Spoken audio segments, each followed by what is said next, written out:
So, good morning, everyone. So, welcome to a session on power systems. So, in this session, I'm going to discuss the questions related to power system subject, especially concentrating the BARC exam. Okay. So, yes, I'm going to explain the questions, numerical questions, as well as some theory questions. And with that, we are going to touch some background concept. So at the end of the session, definitely you will have a definitely have a command on what, so how the questions can be tested in BARC exam and how to answer those questions. And you will get a quick revision of what all the topics in power systems. Okay. If possible, I may take one or two sessions. Okay. In today's sessions, we'll start with the T&D. So, in power system, we divided the power system course into three parts. First one is transmission and distribution, and then power system analysis, and then the protection and load frequency control, economic load dispatch. Yes. So in today's session, we try to complete the T&D part. Okay. At least if you are able to understand the T&D part, then in the next session I'm going to take one more session if possible. Then in that the next second part and third part I'm planning to cover. Okay. Right. So for any doubts, you can you can feel free to ask me the doubt through chat box. Okay. So it is mostly like an interactive session. So, and even if you want to have a clarity on any topic, you can please mention in that. So I'm ready to discuss. Okay. Yeah. Let's start the session now.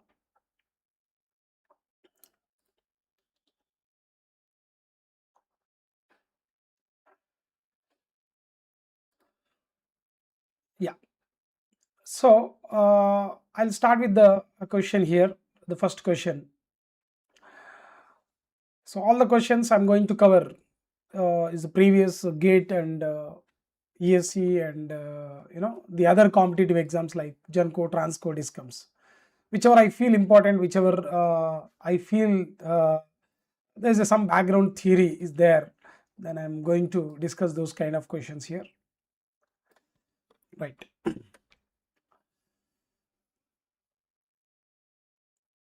Yeah.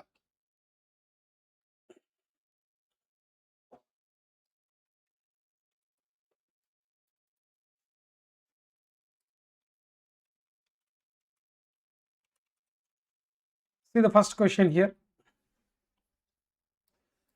Which of the following material is preferred for transmitting electrical energy over a long distance?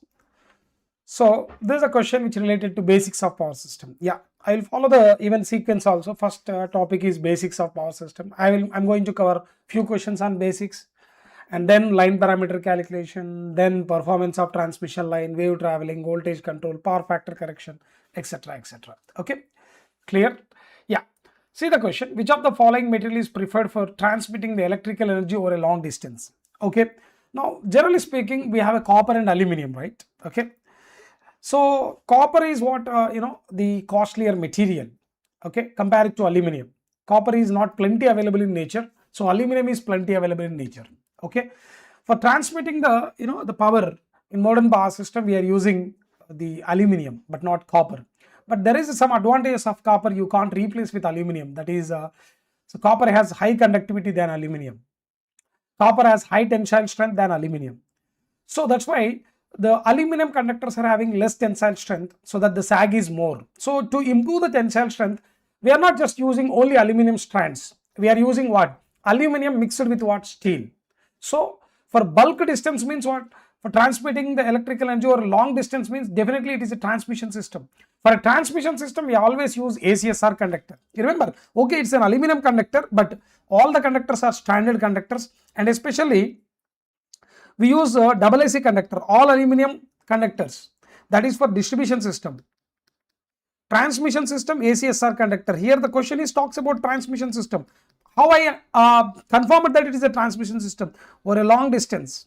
Long distance means what? It is a transmission system. We use what? Not AAC conductors. It's not just aluminum conductors. It is what? Steel reinforced aluminum we are going to use. Okay.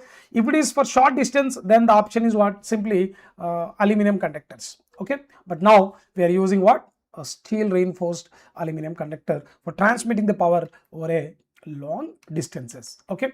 So, right. The next question, let's see here.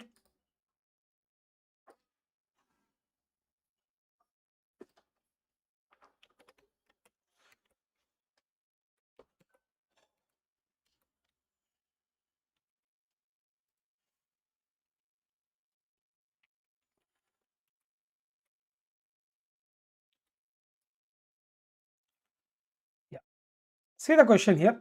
The generation voltage is usually, yes, the generation voltage is generally in between 11 kV to 33 kV.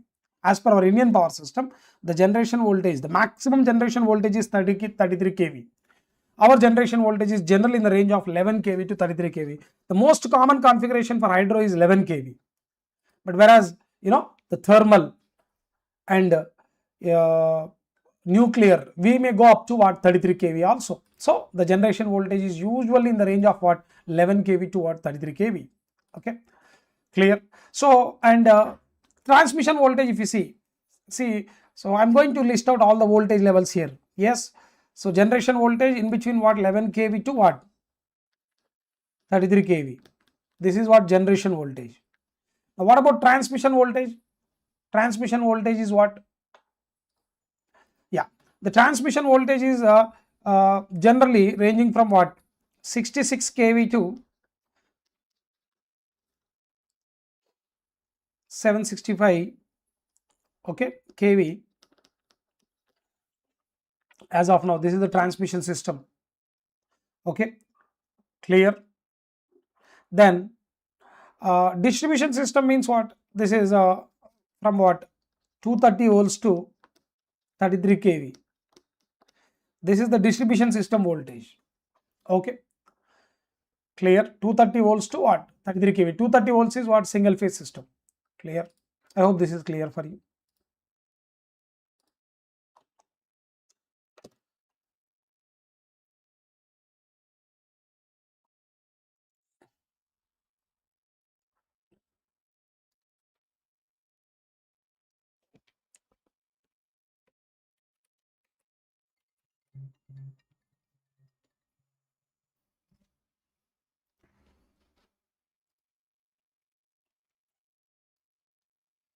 This question.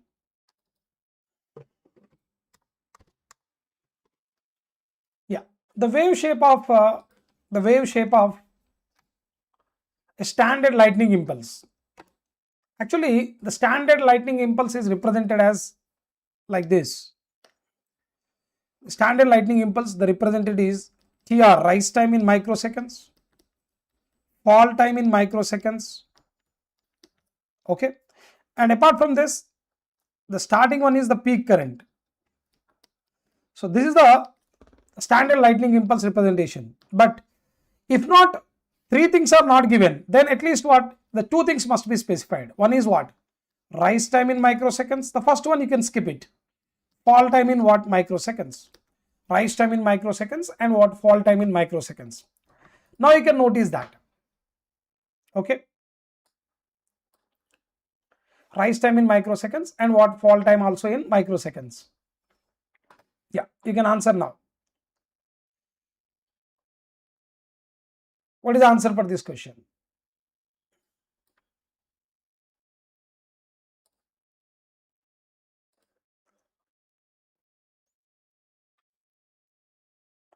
So the point is, rise time generally in the range of what? 1.2 microseconds. The fall time is what? In the range of 50 microseconds. Okay. Now you can see what is the best answer here. The option is B. As per our Indian standard, the peak current as per Indian standard, it is what? In the range of 10 kiloampere to 200 kiloampere. And the rise time is 1.2 microseconds, the Indian standard I am talking. And the fall time is what? 50 microseconds. This is the standard lightning impulse. It's also commonly asking question. I hope this is clear for you.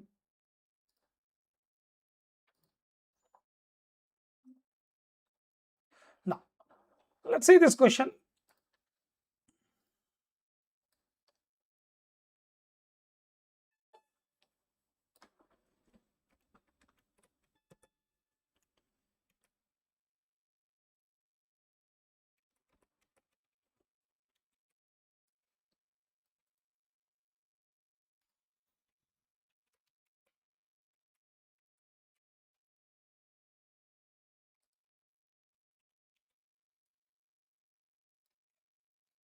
See the question carefully. In a three-phase system, the line losses are inversely proportional to cos square phi a, directly proportional to cos phi a, inversely proportional to cos phi a, none of the above. Here, one thing is clear. Cos phi is indirectly what? Power factor. Cos phi is nothing but what? Power factor. So, how to answer this question? It's very, very simple. Generally, if you have a conductor transmission line, one side the source is connected and other side what? The load is connected, right? Now, there is a complex power is flowing or active power is flowing to the line at some voltage V. So, then the line losses, the current flowing through the line defines the line losses and the resistance of the line defines the line losses. The power loss in the line, let me write like this simply, 3 into I square R. Yes or not? Power loss is 3 into I square R, where I is what now? I can calculate I from the simple formula, that is what, through root 3 VLIL cos phi. Okay, where VL is the line voltage. So, if you substitute that I equal to P by root 3 VL cos phi, then if you substitute that 3 get cancel, then I square na. So, P square by VL square line voltage square cos square phi into what? R. This is the power loss, approximately the power loss expression. So, that means the power loss is inversely proportional to the square of the line voltage and inversely proportional to the square of the power factor. So, the best answer for this question is, inversely proportional to cos square phi. He has not mentioned voltage. Yes, if the voltage also given in the problem, then it is inversely proportional to both square of the voltage and also what? Square of the power factor. Okay. So, I think it is clear for you. Now, all these questions related to what? The basics of power system. Okay. Now, we'll move on to the another question. The basics question, so that's why it's not like so many numerical concepts here. It's just the simple theoretical questions only. Please accept that.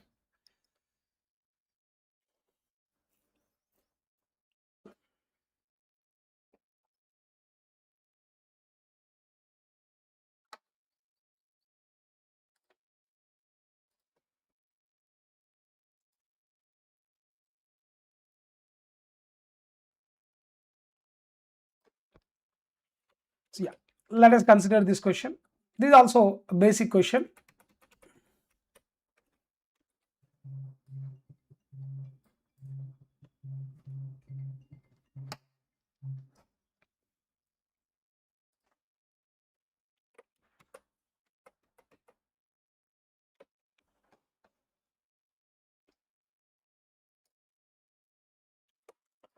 Let us see this question. Wave trap in lines are used to trap waves of power frequencies, high frequencies entering the generator or transformer units, either of the above, none of the above. Simply two answers here. So, power frequencies are high frequencies. Power frequencies means the frequencies which are what 50 Hz. High frequencies means generally this is for what? PLCC application. In a transmission line, there are two signals are sent. One is at 50 Hz and other one is what? Maybe at 10 kilohertz. 10 kilohertz or 20 kilohertz, 30 kilohertz. This is for what? Substation to substation communication. This communication may be for telephonic communication, or that might be in the form of what? It is helping what? The protection system. There is a communication is generally required from substation to another substation. Anyway, there is a transmission line from one substation to another substation, right? The same line can be used to transmit the power at the same time the communication signal, because both are at different frequencies, you don't have any problem. So through the line there are two signals are sent. Now there will be a wave trapper. There will be a wave trapper at both sending end and receiving end. Okay. There is a wave trapper at both sending end and receiving end. I will show you the image of wave trapper so that you will get a clarity. Then that wave trapper, what it is doing. Okay. Clear?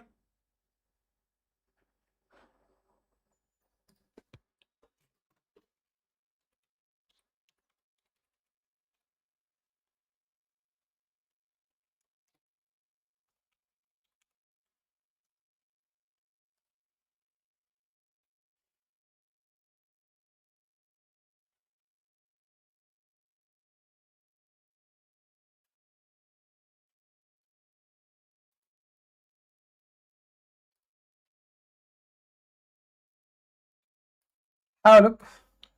So yes, this is a wave trapper. Wave trapper is just a coil. It's an aluminum coil, no doubt. Just see, have a look. This is the incoming and this is an outgoing. Actually, it is a series device. Wave trapper is a series device. Truly speaking, there is a series device. It is connected in series with the line. In parallel, there is a capacitance also added. This is the equivalent circuit of wave trapper. Now, clear. So this is act as a parallel resonant circuit. It is going to resonate at what? So kilohertz signal. At power frequency? No, at communication frequency. So it is resonant at communication frequency. When it is resonant, then it offers what? An infinite impedance. So there is a signal which is coming here, maybe power signal and communication signal. Communication signal will not enter here, only power signal entering into the substation, because after this what is the device we have? Maybe we have a transformer here. Yes or not? Once the line is entering into the substation, there is a transformer, right? Transformer, generator, etc., etc. So the point is very clear. This wave trapper will block the what? Will block the kilohertz signal. Power line communication signal, it will block. It will be sent through what? There is a route here. In this route, what? The communication signal will enter and that will go to what? Transmitter or receiver. Okay. But what the signal which is entering into the transformer? The transformer, what signal is entering? Only our power signal is entering. And wave trapper will block the what? Communication signal. And once the communication signal is blocked here, it will take this path. It will take this path. Okay. Now another question is the wave trapper is a series device or shunt device? It is a series device. It is a series device. Yeah, there is a coupling capacitor. You can see here. There is a coupling capacitor. This capacitor I am talking. This is called a coupling capacitor. Okay. Wave trapper means it is a parallel combination of an inductor and coupling capacitor. There is a coil here. You can see it acts as an inductor, and this is what? A capacitor. Both are connected in parallel.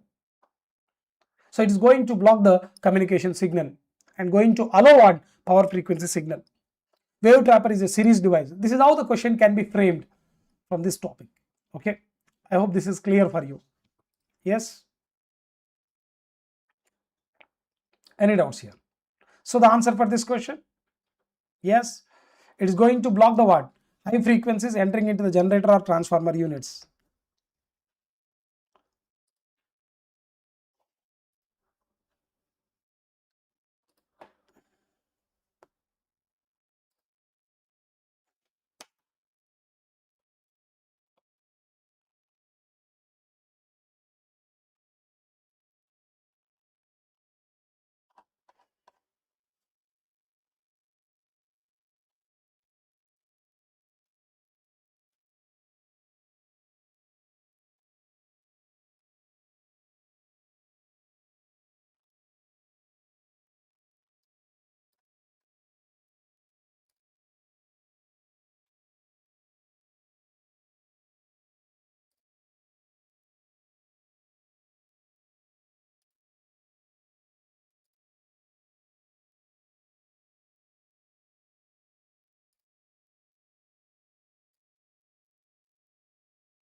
Now we'll see another question.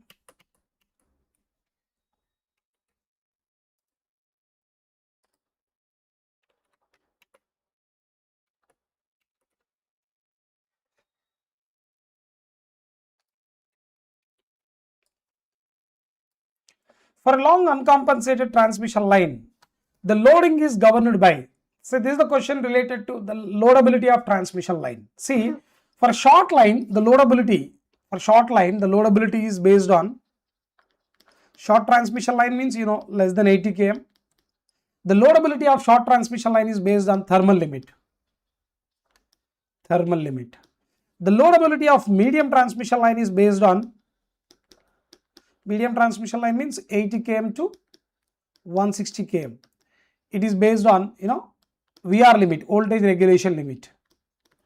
And the loadability of long transmission line, it is based on long transmission line means greater than 160 kilometer. It is based on stability limit. So the answer is what? The stability limit. The loadability of a long transmission line is always based on the stability limit. Any doubt with the question?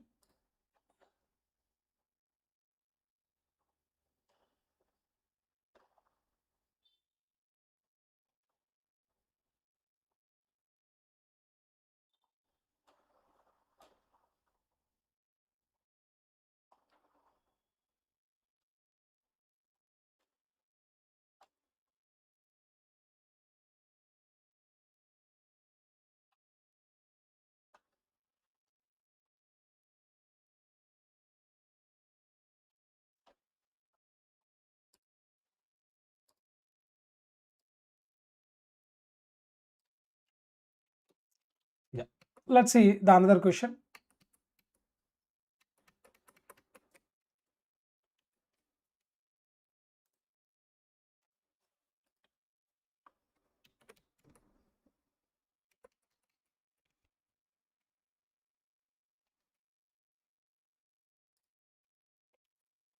Serious question.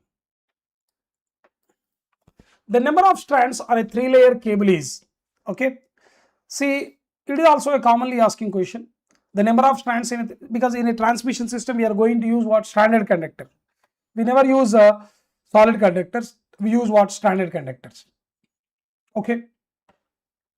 So if it is a stranded conductor, then what? So it's not having one layer, it has many layers. So starting from center layer has only one strand. Then after every layer 6 strands will be increasing. For example, first layer means center layer. How many strands? One strand. Second layer is a layer number of strands in that layer. Then 6 strands. Third layer 12 strands. Fourth layer 18 strands. Fifth layer 24 strands. This is the logic. So he is asking for a 3-layer cable, total strands. Total strands is what? 12 plus 6 plus 1, 19. Yes or not? So the answer is what? 19. I hope this is clear.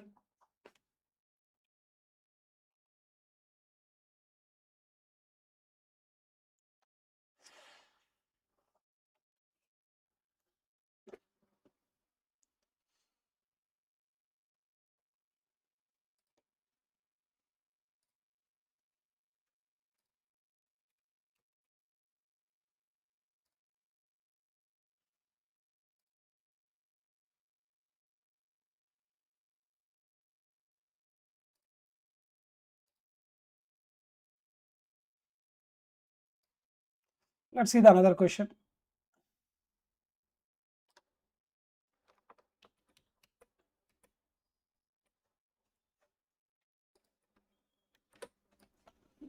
Yeah. The main consideration for higher and higher voltages in transmission system is why we are going for higher and higher voltages in transmission system. Yes, if you increase the voltage, there are so many advantages. If I increase the voltage, there are so many advantages. Main advantage is what? The voltage increases, current decreases. If current decreases, then what? We can reduce the size of the conductor. Yes or not? We can reduce the size of the conductor.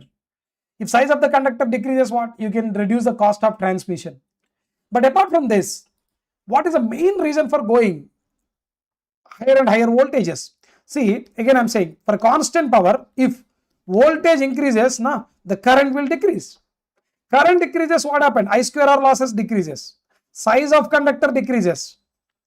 So generally people will think about these two only. Losses decrease, size of the conductor decrease. No, this is not the main reason. The main reason is what? The power is directly proportional to V square. So if you double the voltage, power transfer capacity is 4 times. To enhance, because in modern power system, we always think about to transmit the bulk power over long distances.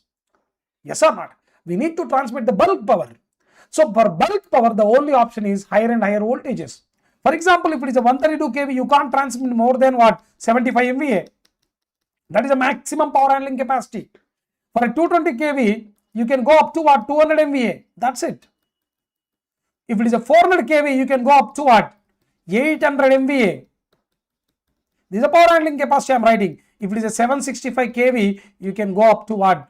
2500 MVA. This is what the power handling capacity of each and every voltage. So because if the operating voltage increases, power will be increases exponentially. So that is the reason why we are going for higher and higher voltages in transmission system to increase the power transmission capacity. Okay. Yes, it will reduce the power loss. It increases the efficiency of transmission. All the options are correct. But what is the best option? To increase the power transmission capacity. That is the main reason. All the 3 options are correct, I am saying. But what is the main reason? The main consideration. See the question. The main consideration. The main consideration for going off higher and higher voltages means to enhance or to increase the. Okay. Clear? Yeah.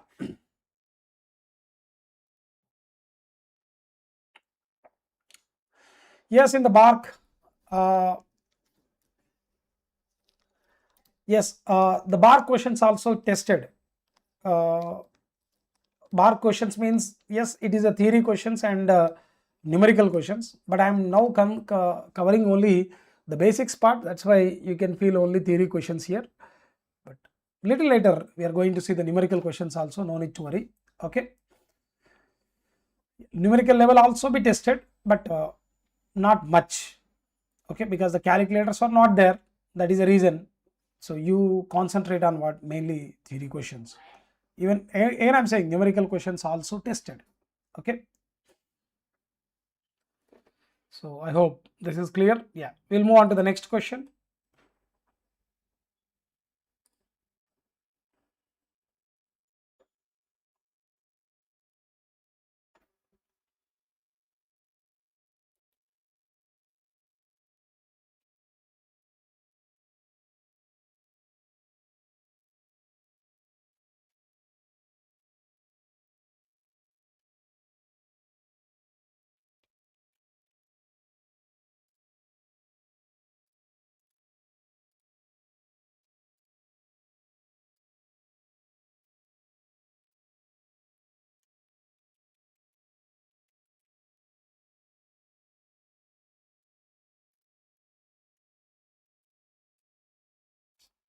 Yeah, this is also a very important question, and there is an ambiguity in this question generally, but how to answer this question?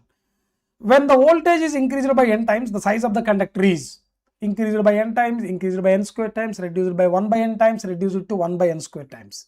What is the best answer here? To answer this, see, generally for constant power we need to see. Actually, it has to mention for a constant power. Power is constant. If voltage is increased by n times, let's see like this. V1 I1 equal to what? V2 I2. I'm just solving in 2 cases. V1 I1. V2 is what? N times the V1. Then what about I2? V1 by N. Sorry, I2 equal to I1 by N. Current decreases by N times. Current decreases by N times means you can assume that the current density is constant. Then I1 by A1 is the current density. I2 by A2. That is the only way to answer this question. Okay. Clear? Since he's asking size of the conductor. Okay. So from here I can write now I1 by A1, that is equal to what?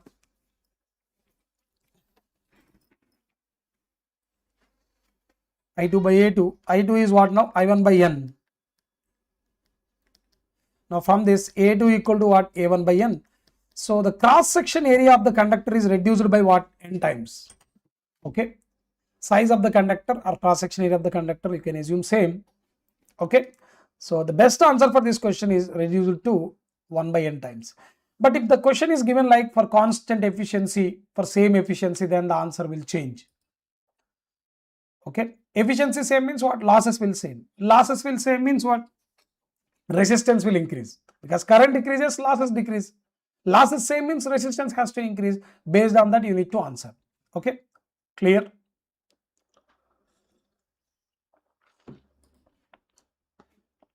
I hope this is clear for you.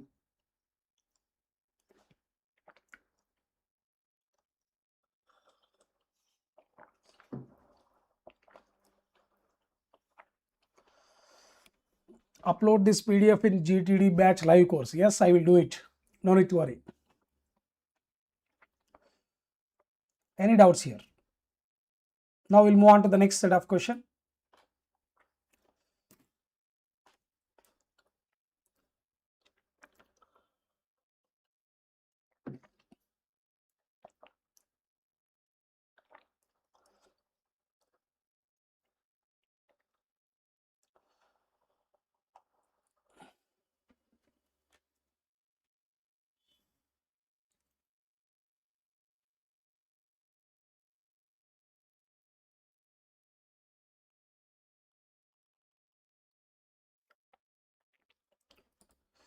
Yes, this is a general question, but you need to know about this.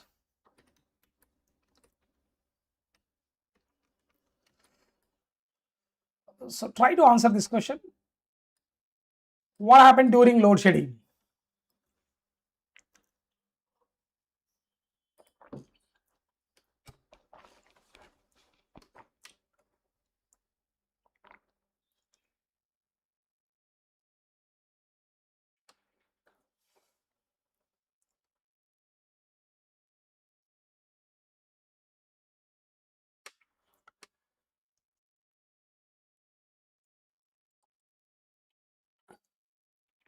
So actually, I'm talking in English only now.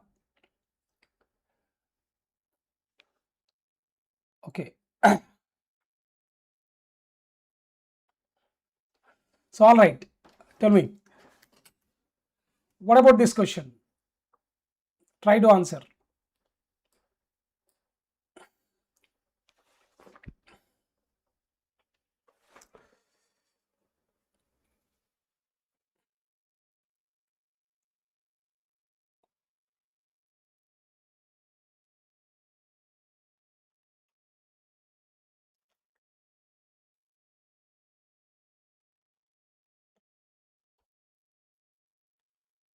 During load shedding, what happens? It is a bit tricky question.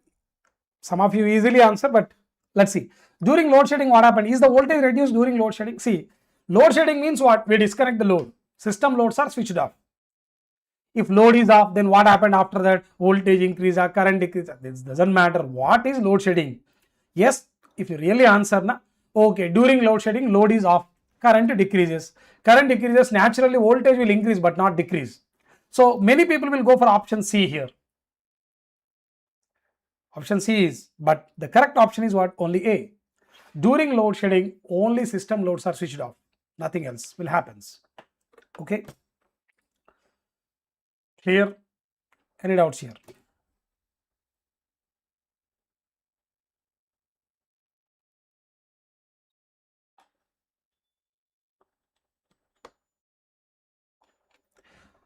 Now, let's see this question.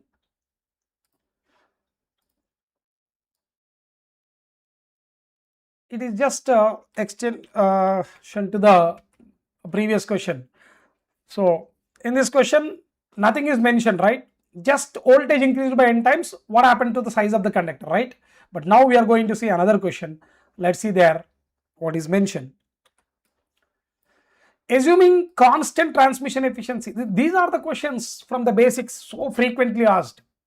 See, assuming constant transmission efficiency. Efficiency is constant means what? Losses is constant. Yes. Losses constant means what happens? Think about. If losses constant, then what? If the voltage increases by n times, losses constant means I will write like this: I1 square R1 equal to what? I2 square R2. Voltage increased by n times means current decreased by n times, yes or not? So let me write I1 square R1 like this. What about I2? I1 by n, current decreased by n times, because we already proved that. Why? I don't want to prove once again. So if that is the case, R2 equal to n square times R1. If that is the case, R2 means what? Rho L by n square times rho L by A1. So what you can write now? A2 equal to A1 by n square. So the answer for this question is what? Yes. For previous question, let's see. I will go back. For previous question, what is the answer? Cross section area or size of the conductor reduced by n times. But now in this question, cross section area or size of the conductor is reduced by what? N square times. So the option is what? A here in this part. See the question. I hope this is clear.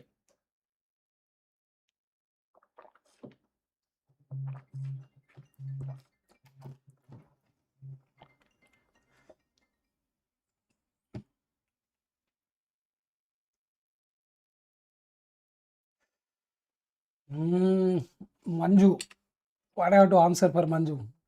ESC के questions practice करना ठीक रहेगा या GATE 1 mark questions PYQs? So Manju, you should practice both ESC questions as well as gate 1 mark questions if you are preparing for BARC exam. Okay, if you are preparing for BARC exam, please practice both ESC questions and what gate questions. Every question is important. Every question is important, and the questions like this what I'm explaining also very, very important.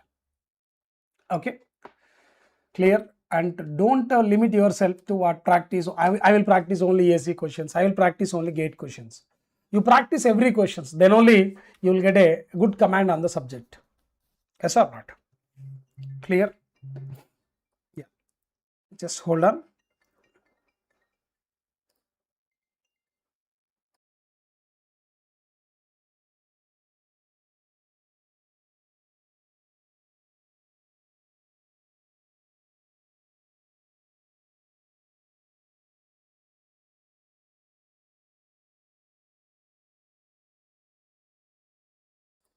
Any doubts here?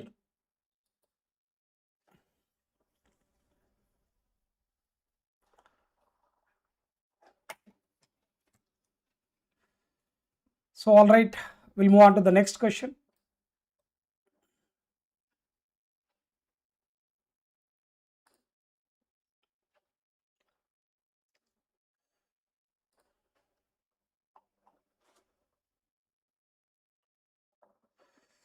Yeah, with this I'm concluding the first part. Now we'll see the line parameter calculation. See, in the line parameter calculation also, if you really notice, if the question is given means generally that is what the basically you need a calculator because there is a ln function, right or not? So just concentrate on what some theory questions on that line parameter calculation since you are preparing for BARC exam. Okay, practice some numerical questions also, but you concentrate more on what theory part of the question. So line parameter calculation means the resistance calculation, inductance calculation and capacitance calculation. All right, but the questions are mainly the theory kind of questions. Okay, even now also, now I am going to concentrate that also, that only. So the theory kind of questions only we are going to concentrate. Okay, all right. Now, so see the first question here, the inductance of a line. Okay, let me copy this question here.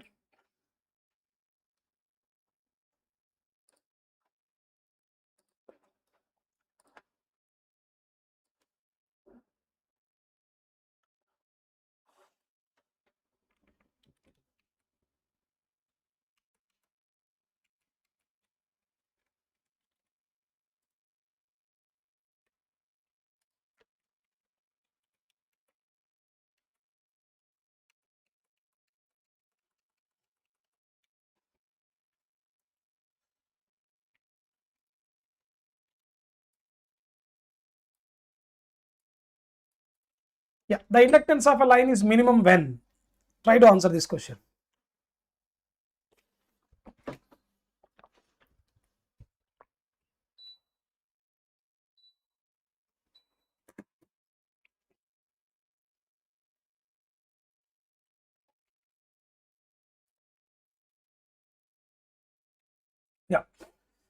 So when the inductance of the line is minimum, you know the basic formula for inductance, right? The basic formula for calculation of inductance. What is the basic formula to calculate the inductance? Inductance equal to 2 into 10 power minus 7 ln GMD by GMR, right or not? GMD by GMR. The numerator of ln function is GMD. The denominator of ln function is what? GMR. So what happens if GMD increase? GMD increases means ln function will increase. So inductance will increase. Let me write here.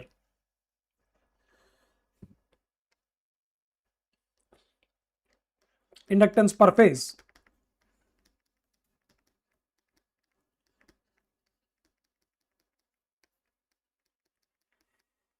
So if GMD increases, okay, let me write here. GMD increases, what happens? Inductance will increase. GMR increases, inductance will decrease. Okay. Now tell me what is the best answer. GMD is high. The inductance of the line is minimum, not maximum. Minimum when? Not GMD is high, GMR is high. Okay. So GMR is high, correct answer. GMD is low and GMR is high. This is also correct answer. But what is the best answer here? The best answer is this. GMR high, then inductance is low. That is okay, fine. But compared to this, this is the best answer, right? GMD low, inductance low. GMR high, then inductance low. So the minimum among all the options where we get the inductance minimum means what? Here. Here what? Inductance decreases, but it's not minimum compared to option D. So that's why the best option is D. But while seeing the question without reading all the options, the people will go for option B. That's not correct. Best answer is what here? Option D. Simple question, but very more chances to commit a the mistake. Okay. So you should be very careful this kind of questions. So any doubts here?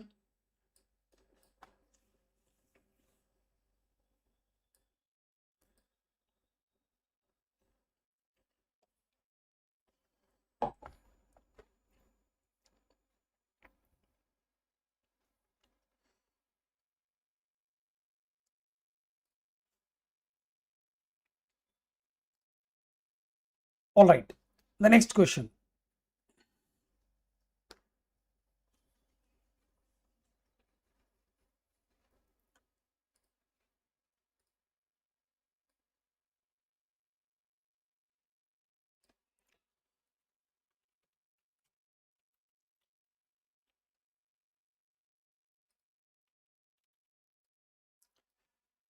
See this question.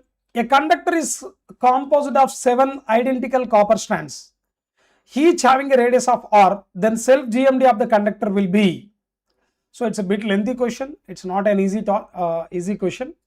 So, but let me explain you. But just remember this kind of questions. You have to remember the answers. 7 strands, na?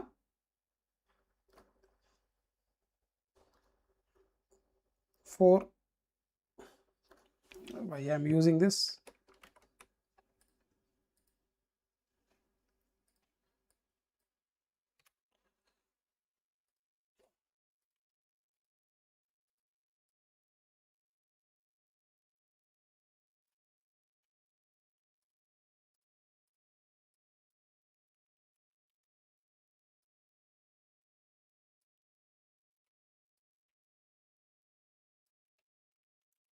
So these are the 7 strands.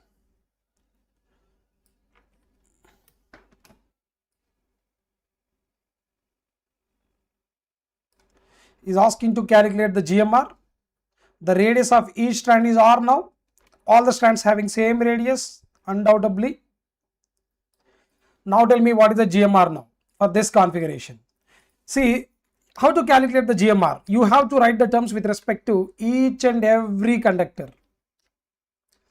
So let's say here the conductor 1, conductor 2, conductor 3, conductor 4, conductor 5, conductor 6, and there is a conductor 7. So remember the GMR equivalent here is 2.177 R. That is the answer. I'm not going in detail to explain this. Just remember, even if the kind of question is given, if you want to solve means it takes long time because you have to write the 49 terms. So D11, D12, D13, D14, D15, D16, D17. Similarly with respect to 2 also. So 49 terms you get. and 49th root of 49 terms, and you have to do it and you will get the answer, but the answer is 2.177. This is the standard question. Please remember the answer. I would always suggest you to remember the answer instead of going a lengthy procedure for this kind of questions only. Yeah. Now this is also an important question here. Commonly asking question, especially in all competitive exams like Genco, Transco, Discoms, even what our BARC exam also.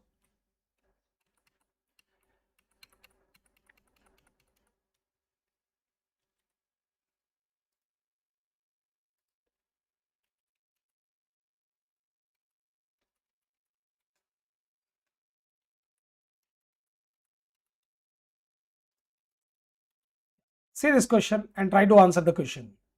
You have to answer this question.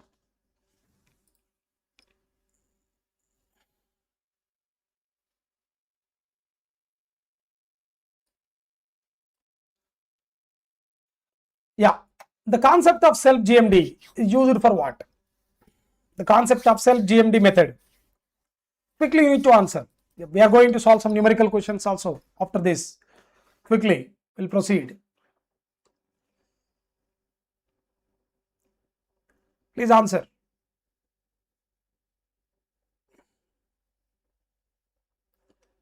Yeah, both inductance and capacitance, or inductance only, capacitance only. Self GMD means what? First of all, GMR. The concept of GMR is valid only for inductance calculation, but not for capacitance calculation. Remember, it's not the C. Okay, we write the formula for inductance is what? 2 into 10 power minus 7.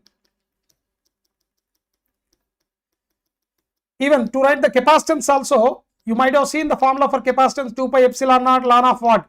GMD by GMR. But while writing, there is a one caution here. While calculating the GMR, we replace R dash with what?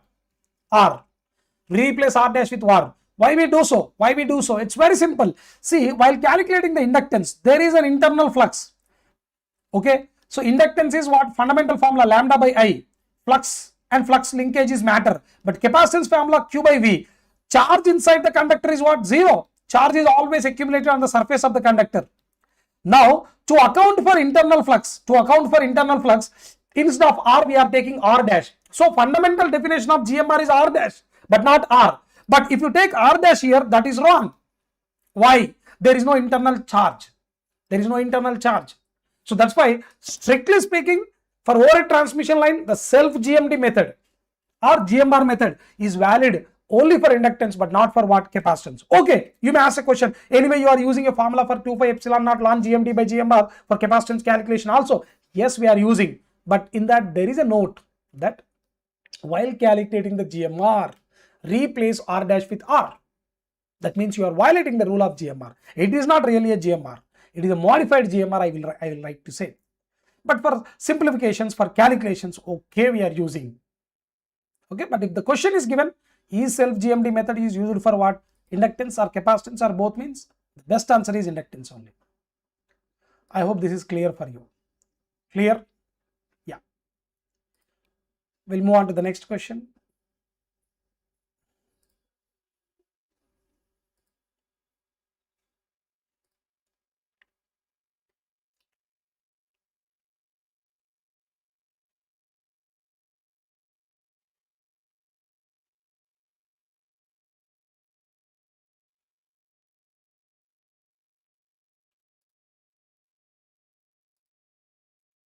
Again, this is also a commonly asking question.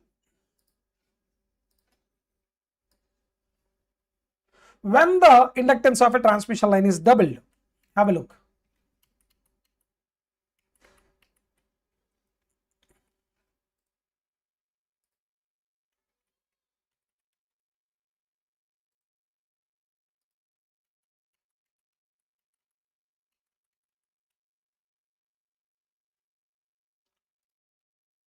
Yeah, the inductance of a transmission line is doubled. Engineering service question as well.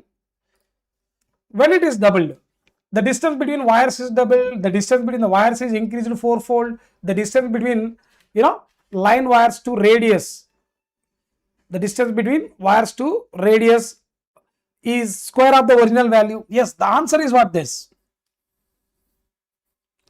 So I just now I said GMD by GMR ratio, it's not that ln of. If it is doubled, then the inductance is doubled. Inductance is directly proportional to this. How it is doubled? Then if it is become square, the ratio between GMD to GMR. GMD means what? That explains the spacing between the conductor. GMR means what? That explains the radius of the conductor. So spacing between the conductor to radius of the conductor ratio, increase it to square of the original value. That is what? Ratio between distance between the wires to radius of wire is increased as a square of original value. Then only what? So 2 times of what? Yes or not? Clear? Then only it is what? Double now. It is a old value, then now it is what? Double now. So that's why the answer is what? C here. Any doubts here?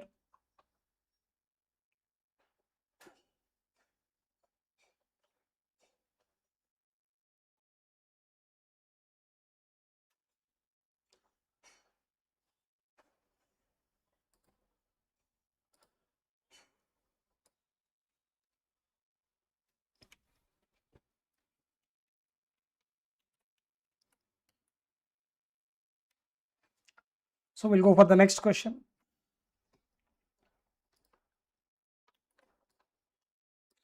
See this question. The bundle conductors are mainly used in EHV overhead transmission line. The only reason for using of bundle conductors means to reduce the corona.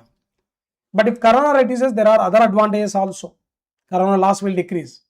Since you are using the bundle conductor, GMR increase, inductance will decrease, reactance decrease, maximum power transfer capacity increase, stability will increase, voltage drop in the line will decrease. So many added advantages. But the main reason, if you ask me, what is the main reason why you are going for bundle conductor? Yes, simple answer, to reduce the corona. Because of bundle conductors, what happened? Gradient at the surface of the conductor decreases. Gradient is directly proportional to voltage, inversely proportional to GMR. So if bundle conductors using means GMR increases, gradient decreases. Gradient decreases means corona decreases. But bundle conductors are generally preferred from what? 220 kV onwards. Not for 132 kV lines, because 132 kV lines, there is no concept of corona, truly speaking. Because the gradient at the surface of the conductor is less than 21.1 kV per centimeter. This is for 132 kV. For single line, means bundle conductors means every phase having more than one conductor. Every phase having one conductor, single conductor configuration we say. Bundle conductor configuration, if you use single conductor configuration for what? 220 kV line, single conductor configuration, definitely we go for what? Gradient which is greater than 21.1. So that's why for 220 kV above, the line design is mainly based on what? Corona. Size of the conductor is selected based on what? Corona. Because for 220 kV onwards, the corona is very, very high. So you have to reduce the corona, you have to limit the corona. So that's why we definitely use what? The bundle conductors. So finally, the question is given, why you are going for bundle conductors? Means the best answer is to reduce the corona. I hope this is clear for you.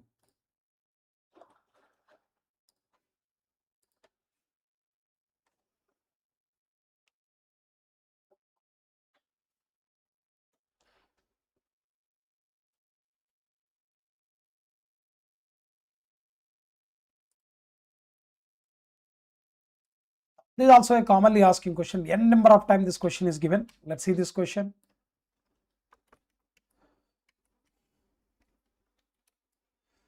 So if the effect of earth is taken into account, then the capacitance of line to ground, definitely it increases.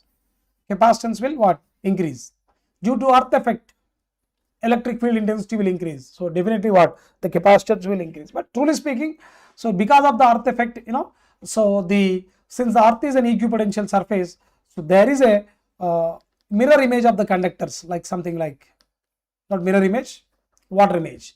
So there is a conductors here, because earth is an equipotential surface. If you assume that there is a positive charge and negative charge, then what? There is equal and opposite charge induced in the earth at a depth equal to what? Height of the tower. Now because of this configuration, definitely overall value of capacitance will increase. Just remember this. Okay, I'm not going in much details of that. Okay.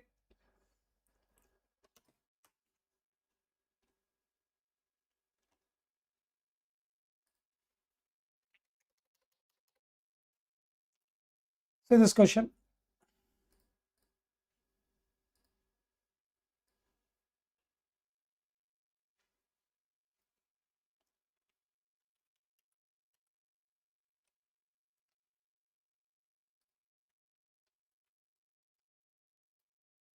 Yeah, the geometric mean radius of a conductor in terms of radius r of an individual strand for a 3 equal strands as shown in the figure is 3 equal radius strands are given. Radius of each strand is r and it's forming an equilateral triangle. You can see that. So there exists a symmetry between each strand. In that case, you don't need to write 9 terms. If you write what 3 terms, that's more than sufficient. Conductor 1, conductor 2, conductor 3. What is the GMR finally? I can write like this. D11, D12, D13, enough, because there exists a symmetry. Truly speaking, 9th root of D11, D12, D13, D21, D22, D23, D31, D32, D33. That is what the best may. But there exists a symmetry between the terms which we are getting with 1, 2 and 3. That's why I am limiting to what 1 only. D11 means what? Its radius is r, r dash only. D12, 1 to 2 distance. So what is this? 2r. D13 also what? 2r. R dash 2r 2r. Cube root. Now tell me cube root of what? R dash means 0.7788 into 2 into 2. And overall r cube will come. So 0.7788 means e power minus 1 by 4. E power minus 0.25 into, okay, e power minus 0.25 r, okay, as per the options 2r and what 2r cube root of. See that? Where is the option? E power minus 0.25. Option A. Don't confuse. 0.7788 means e power minus 1 by 4.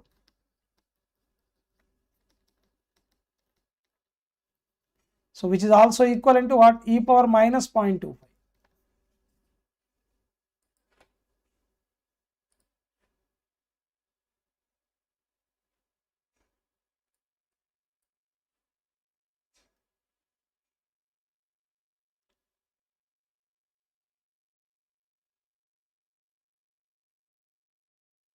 Any doubts here? I hope this is clear for you.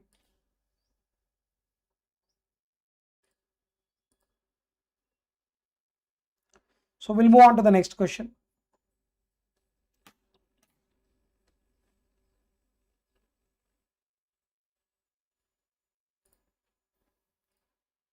When bundle conductors are used in place of single conductor, what happened to the inductance and corona loss? I hope this is clear. When bundle conductors are used in place of single conductors, what happened to inductance and corona loss?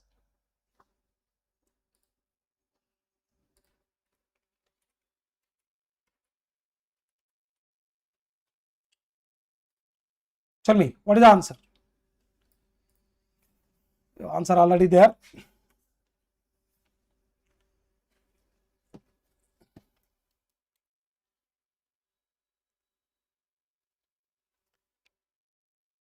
Try to answer.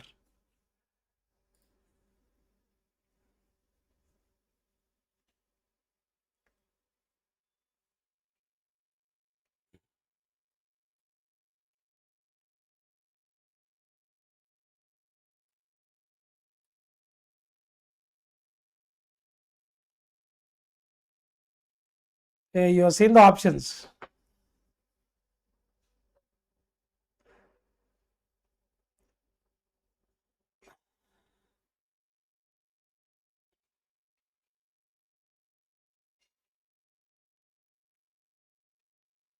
Chalo, answer is B. How? Because see, if you use the bundle conductors, what happened?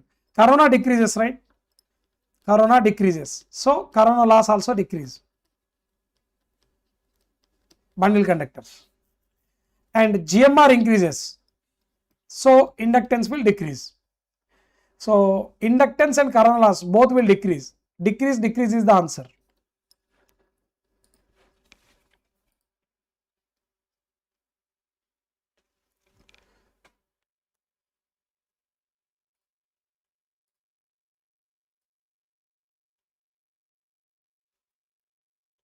Now let's see this numerical question.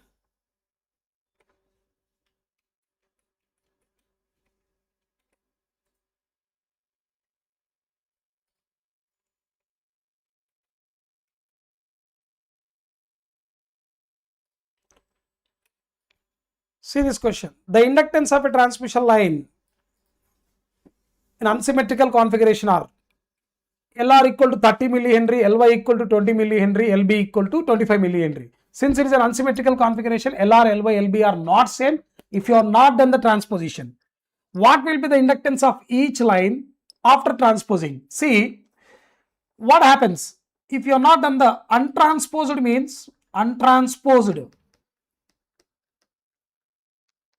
means LR not equal to LY not equal to LB.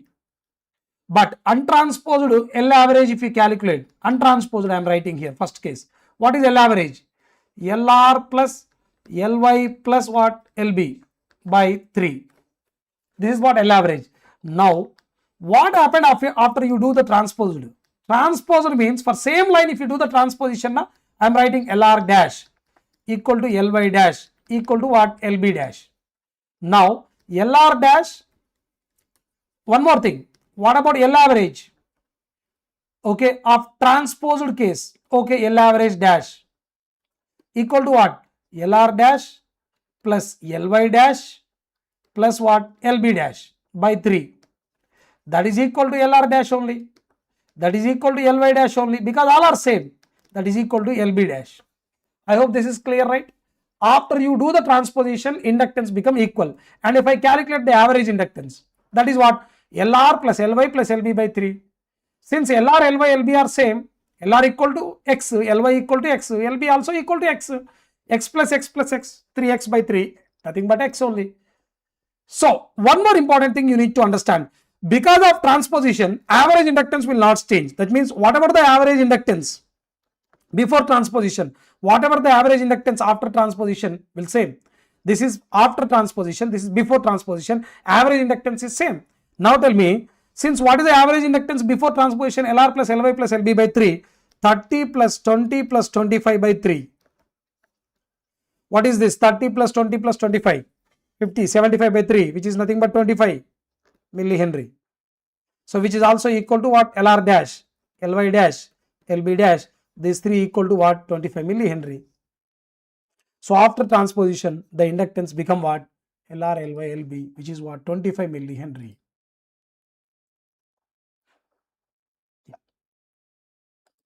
Because of transposition, the inductance will remain same. So I hope this is clear for you.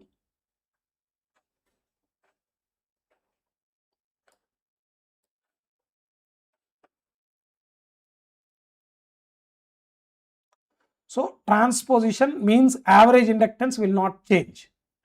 Due to transposition, average inductance will remain same. That is a simple logic behind this. Okay, clear? Any doubts here?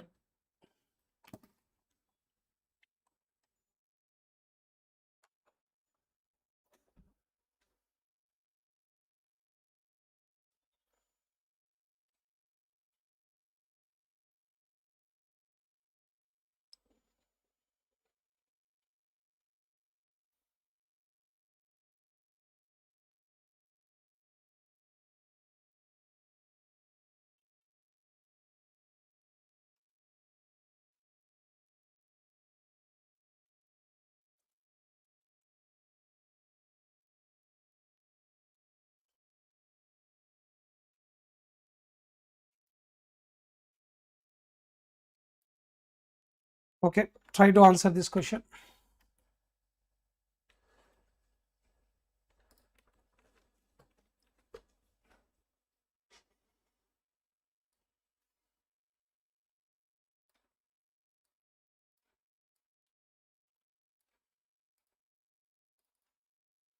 Yeah.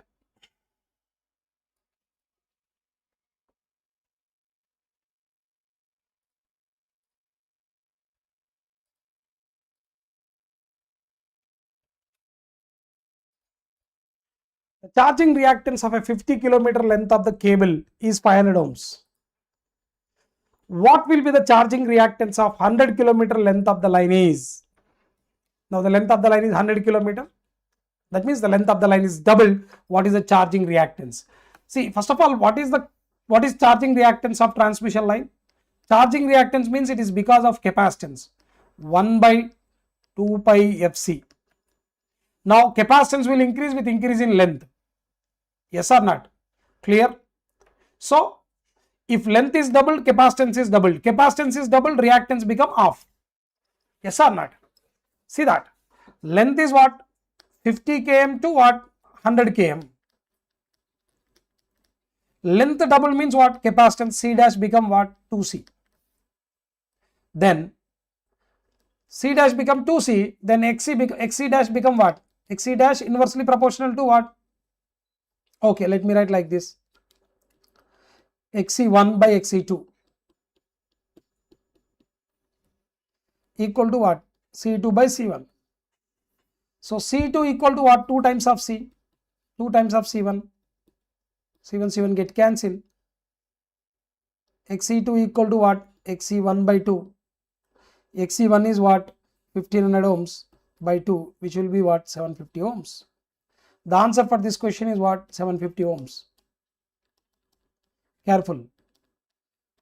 So generally resistance will double. Inductive reactance will double. If length is doubled, inductance will double, resistance will double, capacitance will double. Inductive reactance will double, but capacitive reactance will become half. Why? Because capacitive reactance inversely proportional to capacitance. You know this. The answer is what? 750 ohms. Clear? Any doubts here?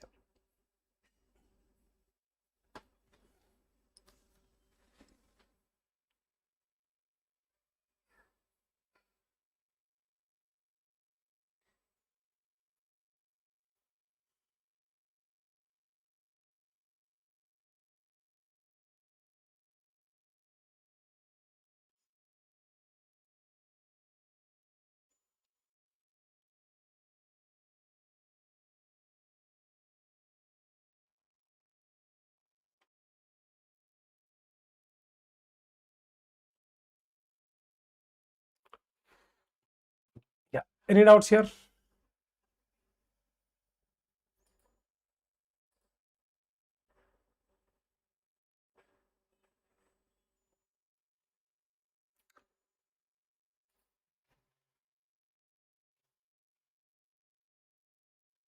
Okay.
Okay.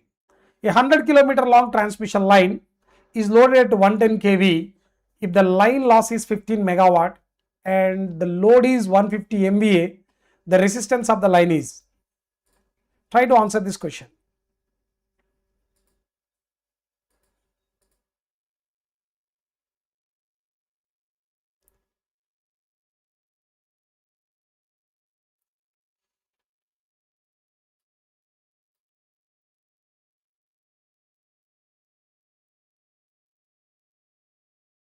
This question is given n number of times in the competitive exams.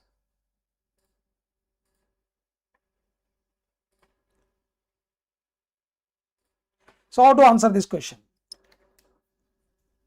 See, power loss is what? Since it is a three-phase transmission line,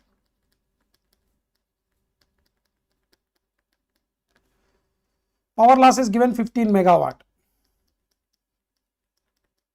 What is the current? S by root 3 times the line voltage. Yes or not? Into R now. So what I get?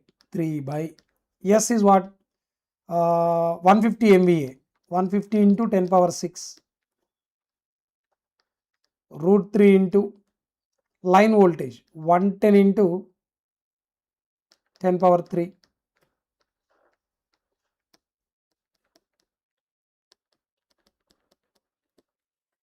Again, now if you take it out of the roots. So 150 square into 10 power 12. 3 3 get cancelled.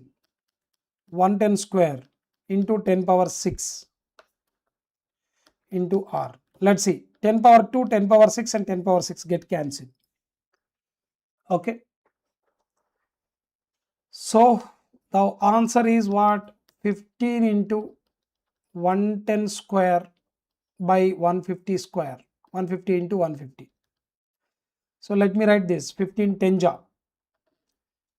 So 110 into 110 in the numerator. Now here 10 into 150. This is how I will answer.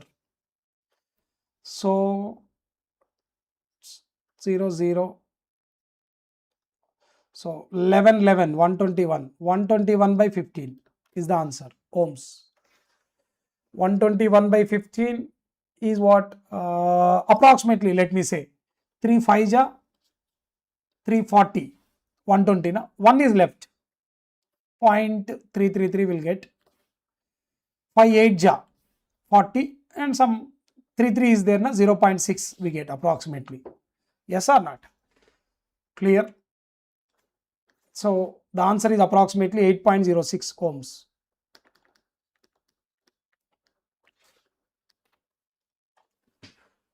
I hope this is clear.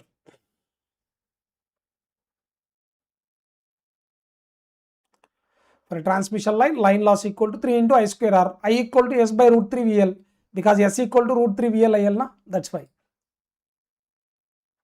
This is a simple approach to solve.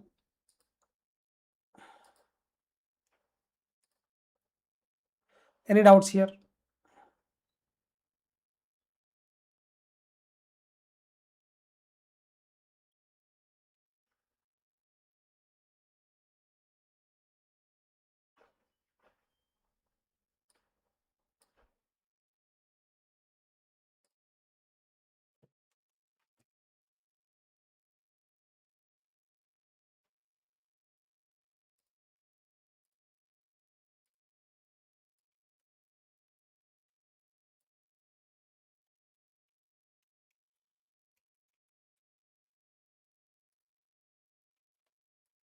See this question. In a short transmission line, the voltage regulation at leading power factor is.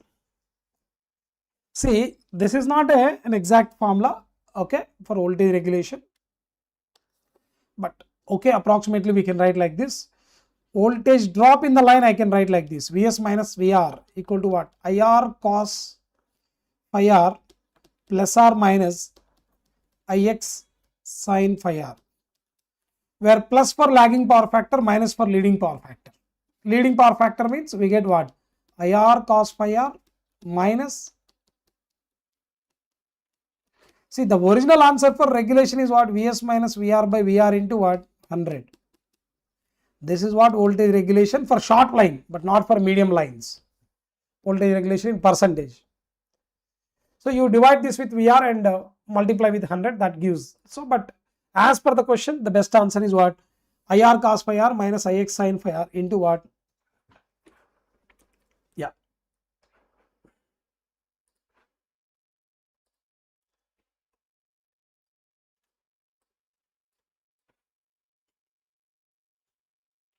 Now, we'll move on to the next set of questions.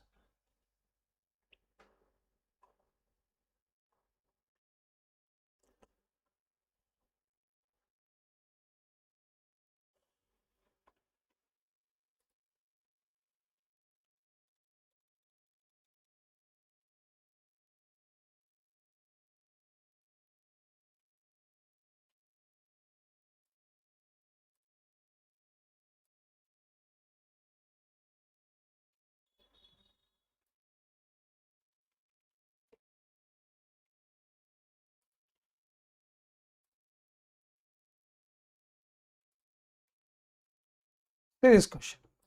Three networks are connected in cascade as shown below. ABCD parameters are given. What is the value of Z2? See, this is what a pi network, nominal pi network. For a nominal pi network, ABCD parameters are that. Suppose if you assume this is Z, generally according to our transmission line model, this is Z, this is Y by 2, this is what Y by 2. Y by 2 is what? Nothing but 1 by Z3. Here Y by 2 is 1 by Z1, nothing wrong. Generally we represent like that. In that case, this is what you should remember, 1 plus YZ by 2. This is Z. This is Y into 1 plus YZ by 4. Then this is what? 1 plus YZ by 2.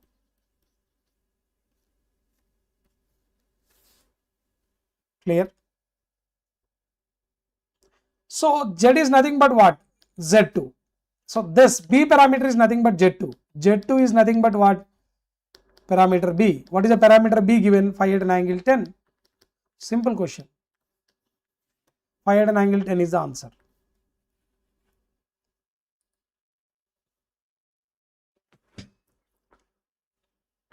Z2 I am assuming Z. Z1 and Z3 I am assuming equal. That is equal to Y by 2.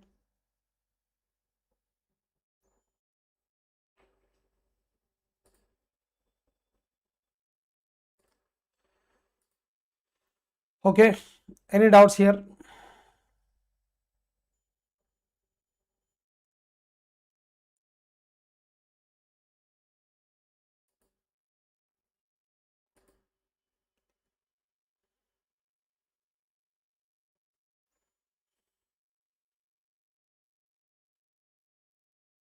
All right. The next question we are moving on.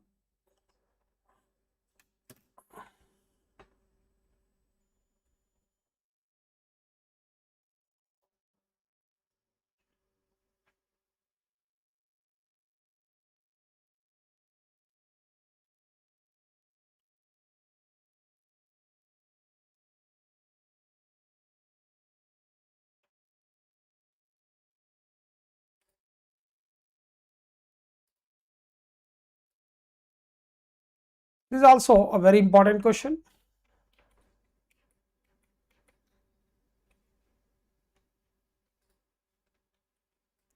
Try to answer this question. In a nominal T network, the charging current IC is given usual notation by. How to answer this question? Nominal T network. Let me show you the network first.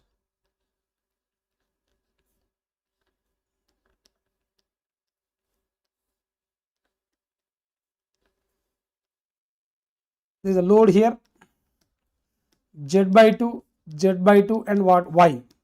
The charging current means the current flowing through this is called charging current. The voltage here is VR, the current here is what? IR. Now tell me. So I need to know the voltage here, that is what? Vx. The charging current IC equal to what? I can write the first step, Vx into what? Y. Vx into Y is the charging current.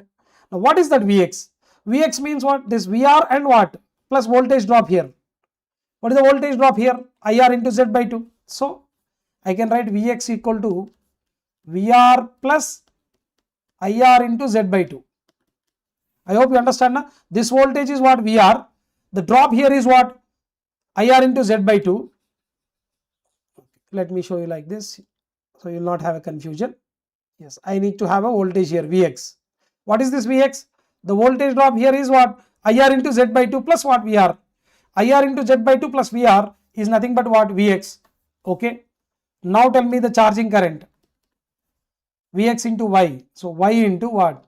VR plus IR Z by 2. So just Y into VR plus IR Z by 2. So there is a small mistake happened here. This is not Vs, VR only. VR plus IR Z by 2.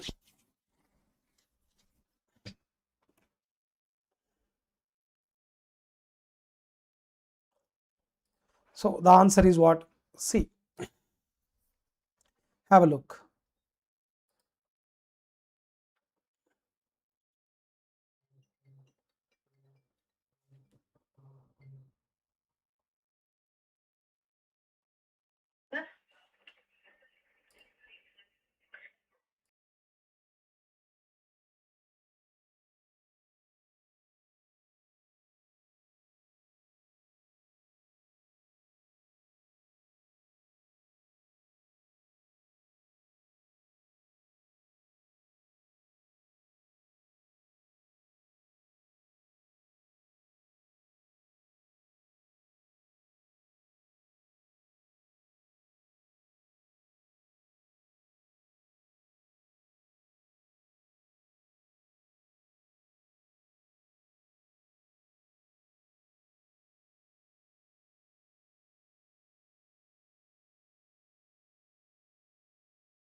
Yeah, R by X ratio given 1. So X bar ratio also 1. Now theta is what now? 45 degrees. Since theta is 45, yes, the power factor angle corresponds to, zero voltage regulation is what? Theta R, that is 90 minus theta leading. So the answer for this question is what?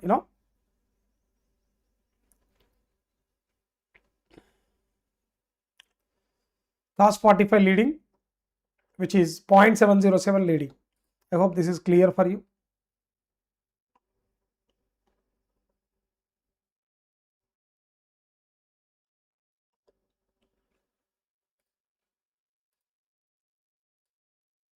Now, let's see this question.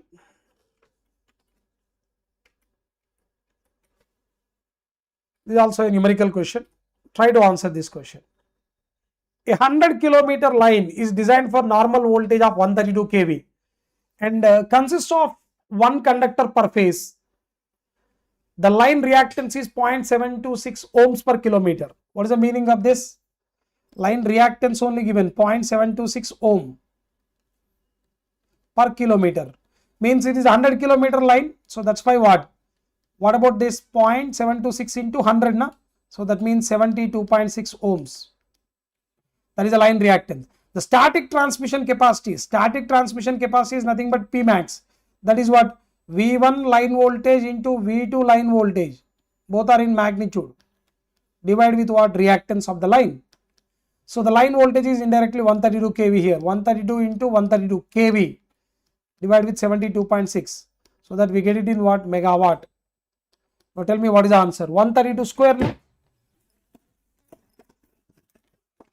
Yeah, 132 square by what? 72.6.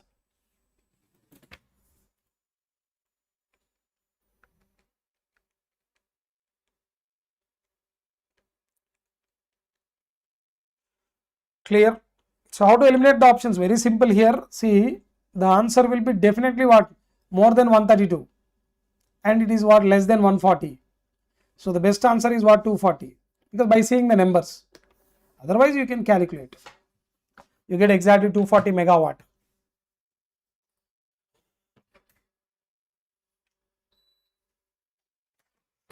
I hope this is clear.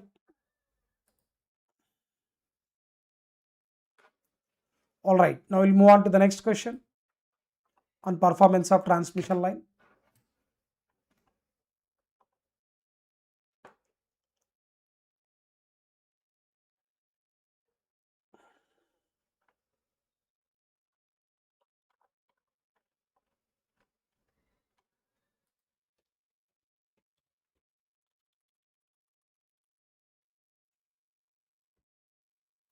Okay.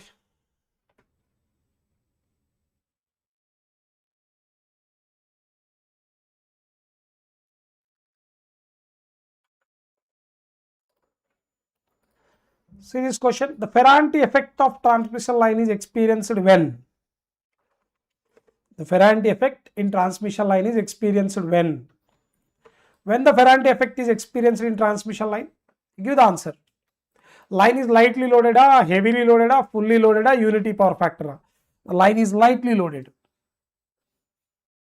If the line is lightly loaded or no load condition, so the receiving end voltage of the transmission line is what? Greater than what? Sending end voltage. And that phenomenon is called Ferranti effect. Ferranti effect means what? The receiving end voltage is greater than what? Sending end voltage is called Ferranti effect. When this happens? When the line is lightly loaded and what? No loaded. The load is not there on the line.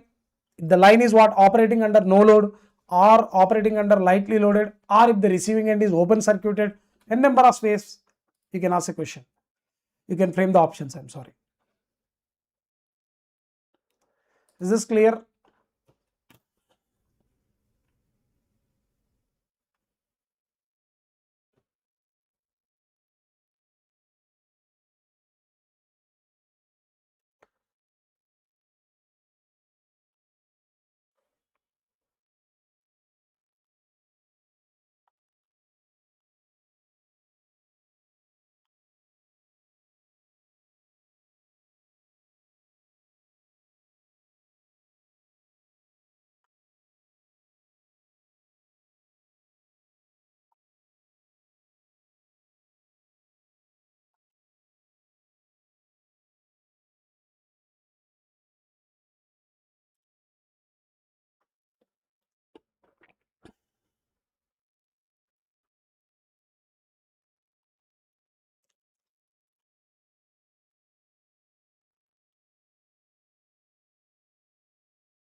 Yeah, we need to answer this question.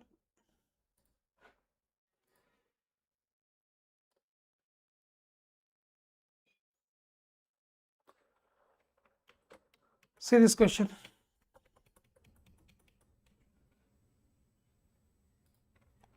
Try to answer this.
So what is the answer?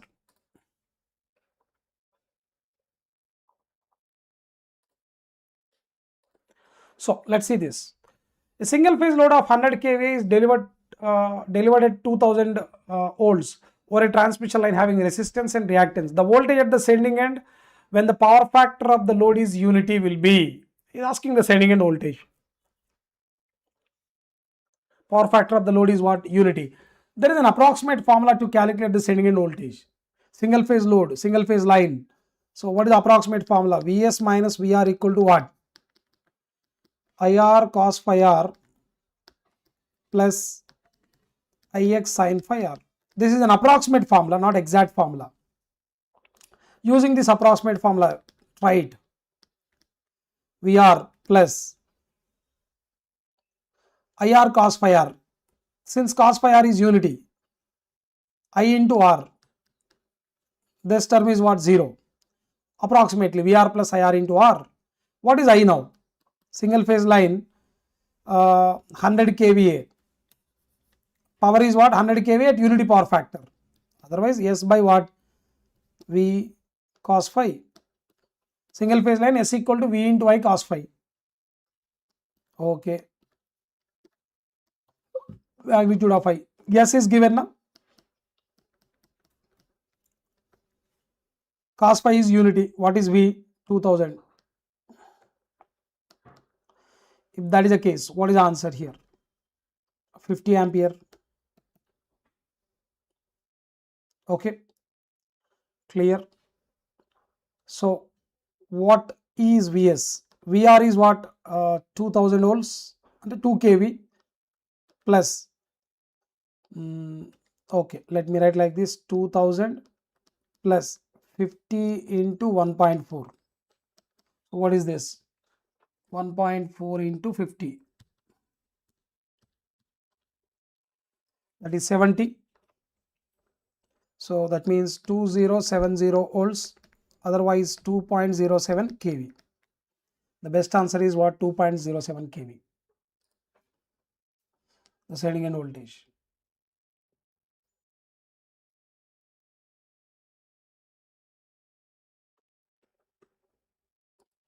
So this is what as per approximate method. We need to answer this approximate method only since you don't have a calculator, but exactly how to answer means since the receiving end voltage is reference, Vs equal to what? Vr plus I into Z. Vr is reference 2000 at an angle 0 degrees. I is what? Same 50 at an angle 0. But resistance is what? 1.4. Reactance is what? J.8. Okay. So I can write like this: 2000 plus 70. This is what real part. Imaginary part is what? 50 into 0.8. That is what 40.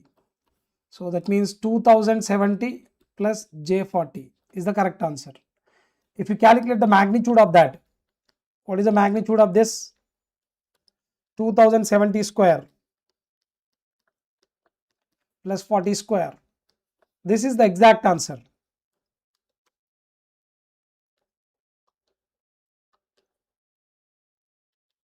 But it will be almost same. A small error. Yeah, the answer is 2070.386. So 0.386 extra. Yes or not?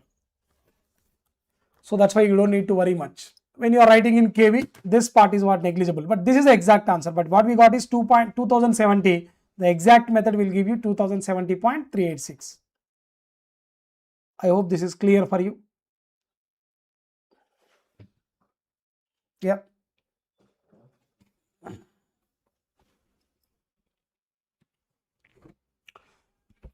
Any doubts here? So now we'll move on to the another part of the question.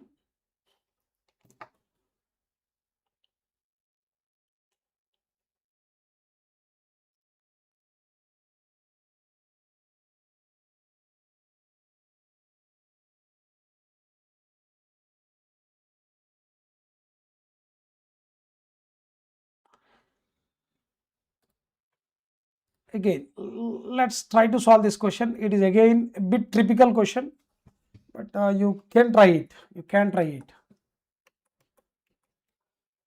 Again, it's a numerical question, bit typical question. The sending end and receiving end voltages is given. Both are given in phase.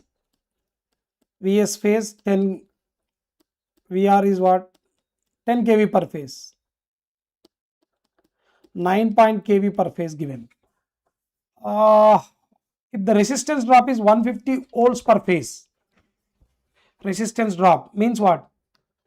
Let's write like this: IR into R, 150. Receiving end power factor given, cos theta R 0.8. Okay, lagging only by default. The sending end power factor is. So to get the sending end power factor, see, since it is a short line, IR is what now? Lagging here, 36.86 degrees. Now we need what? Vs. Vs will be somewhere here. Then this is what? Delta. Without knowing delta, we can't calculate. The angle between Vs and Is is what? Power factor angle. Then you have to calculate like this. So how to approach this kind of question? Again, let's try to see here.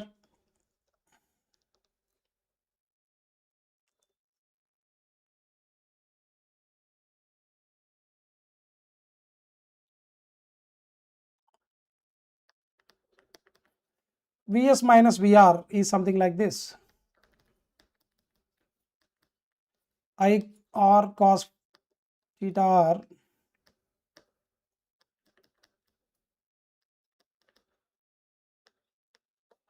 let's calculate Ix drop. Let's calculate Ix drop.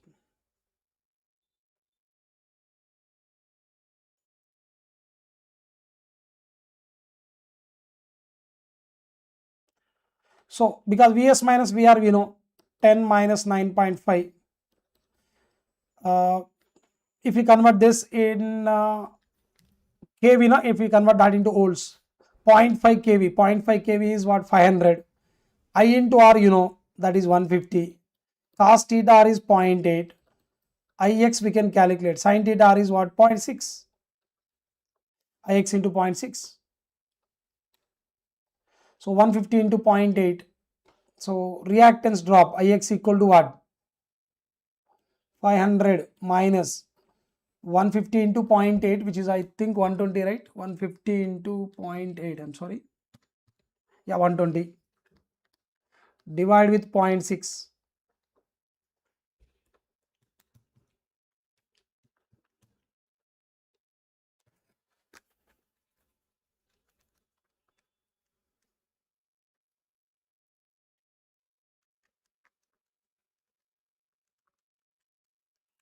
Which is 633.333.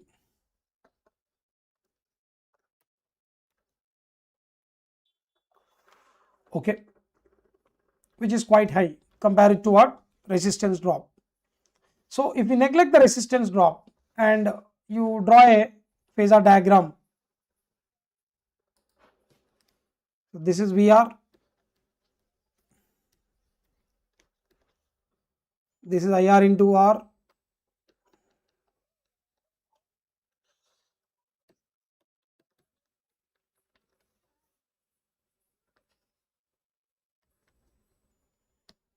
Vs.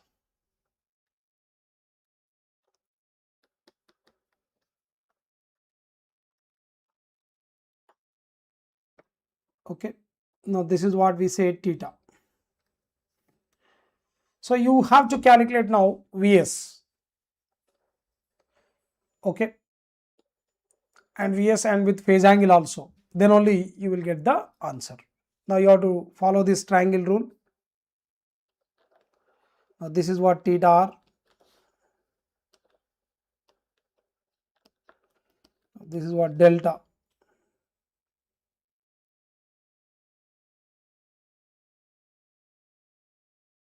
Okay,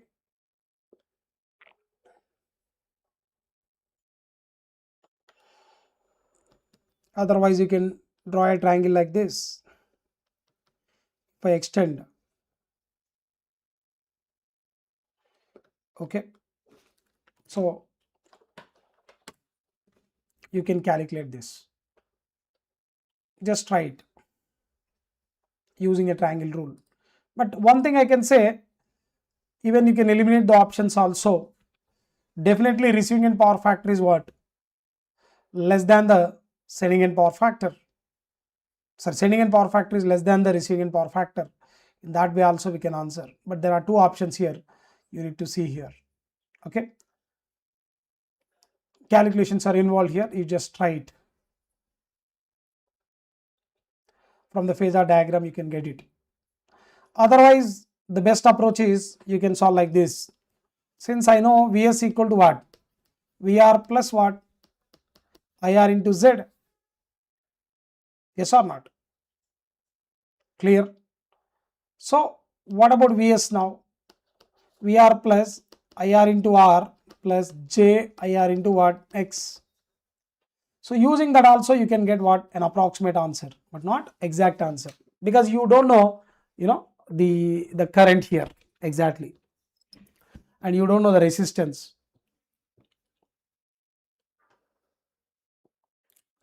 Just try to solve using this formula also, or from the phasor diagram. You may get the answer. All right.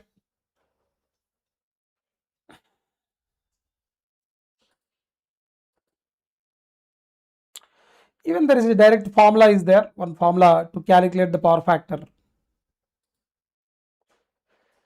Okay. From there also you can get it. You try it, you'll get the answer.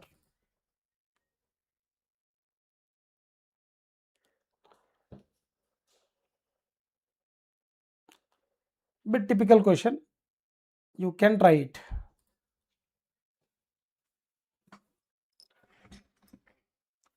Yeah. Any doubts here?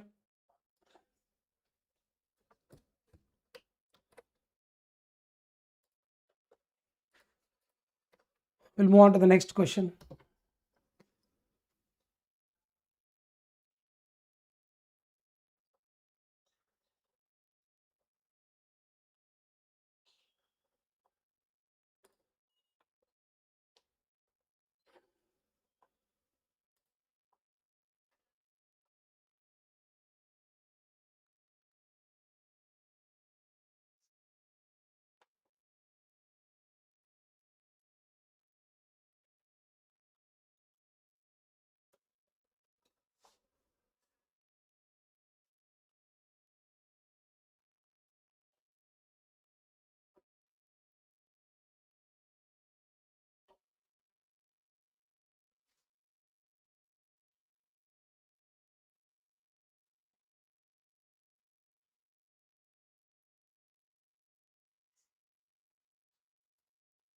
All right, you can try, you will get the answer.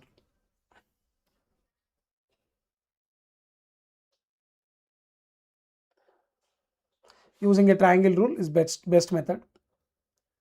You can split this triangle. So this is what VR cos phi r. This is IR into R, right? Yes or not? Now this length, VR sin phi r. This is IR into X. So real part is this, imaginary part is this. In a triangle rule, what is Vs also you can get. So what is Vs now? VR cos phi r plus IR into R. IR into R you know already. Now this is what imaginary part, J, VR sin phi r.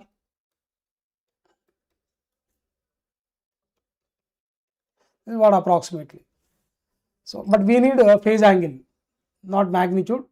The phase angle is what? Delta. So otherwise you can try like this.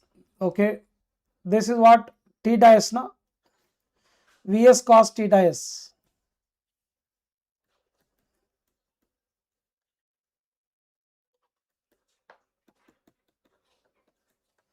Okay, what is Vs cos theta s? Vs you know already, that is 10 kV, 10,000. Cos theta s we don't know. VR is what? 9,500, 9.5 kV na. Cos theta r we know 0.8 plus IR into R we know. Directly we get it na, without solving for IR into X also. So IR into R is what? 150. Yes, you try it now. Cos theta is equal to 9,500 into 0.8 plus 150.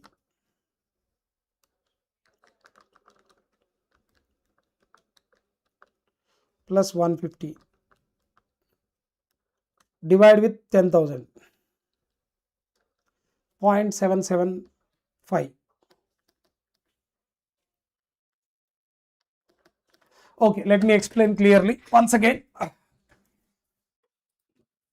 Just have a look.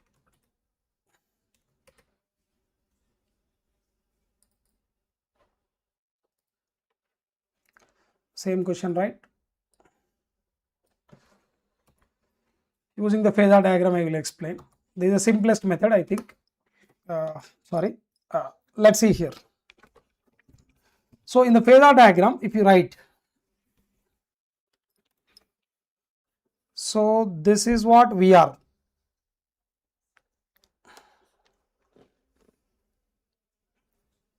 Let's draw a phasor diagram, little lengthy and little clear.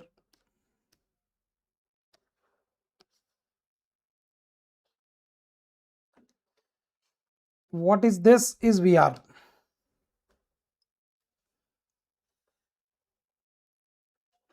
What is this is theta r. IR into R, then what? IR into X. Okay. Let me show you all the data points here. This is VR. This is what? IR, that is equal to IS for short line. This is what? Theta R. Okay. Now this is what? Theta S. Okay. Now this is what? Delta. Load angle. That's not required for us. Now what I am doing is here, I am making it two triangles here. Have a look. So this is Vs, no doubt. There is a triangle like this. If I extend, there is a right angle triangle, you can see now. Right angle triangle like this. Vs, this length.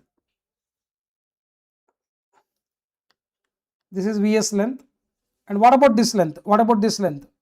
This length. This length, this length. Okay. And if I project Vs here,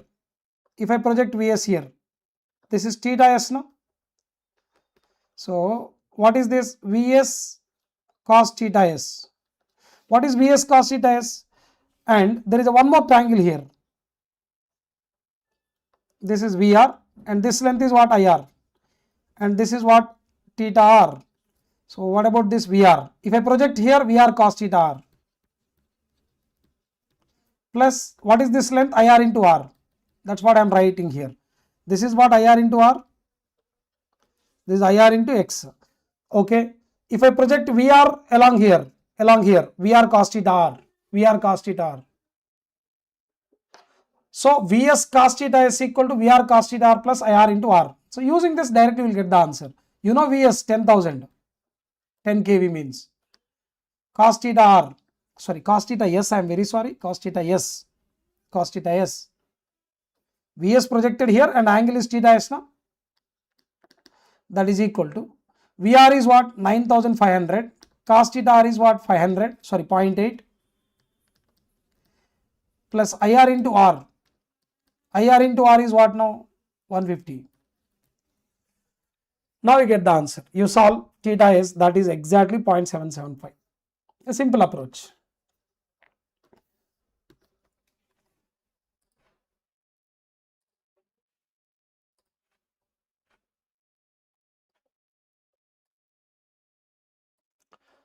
So 0.775. Okay. Lag is the correct answer. So option is B. Just triangle rule, nothing great here.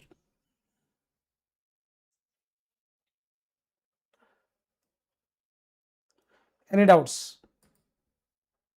This is the best question I can feel.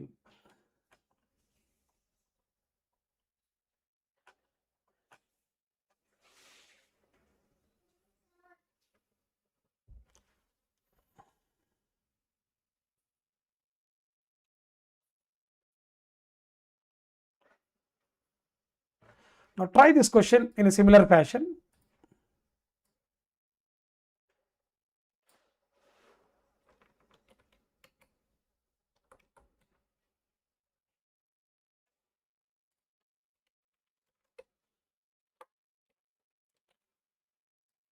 Similar kind of question, but little different. Try it.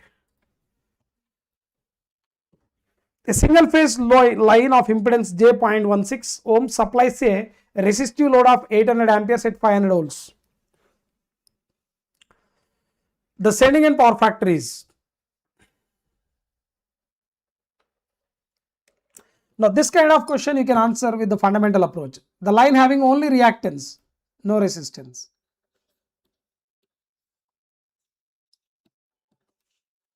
This is where the load is connected. We don't know what is Vs.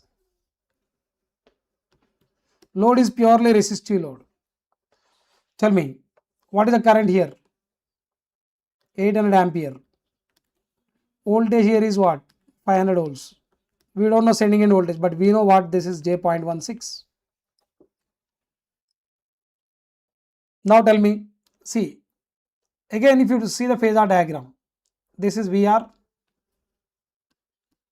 IR also in phase with the VR. Why? The load is what? Purely resistive.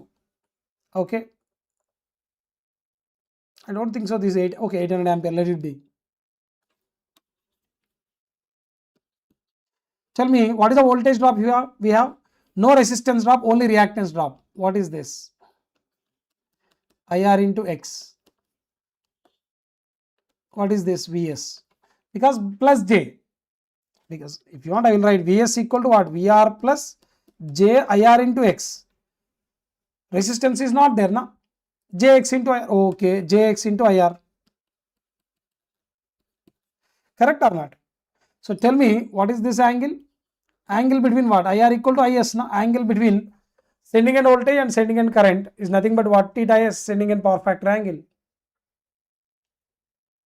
So, but what is IR into X? You know already. So there is a right angle triangle here. Yes or not? So how to write now? So Vs. So what is this angle? Theta S. Cos theta is equal to what? Tell me, cos theta is equal to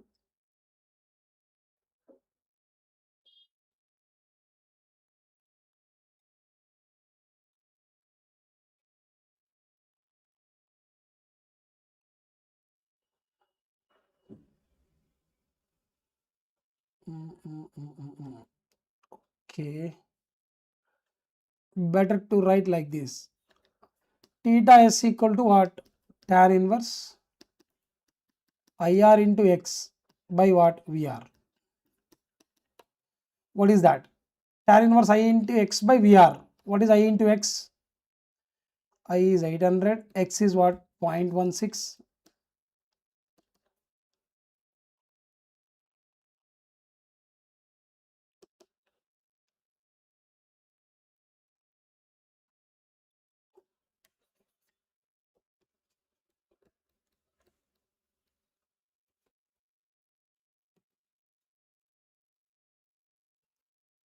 So what is theta s? Tan inverse 800 into 0.16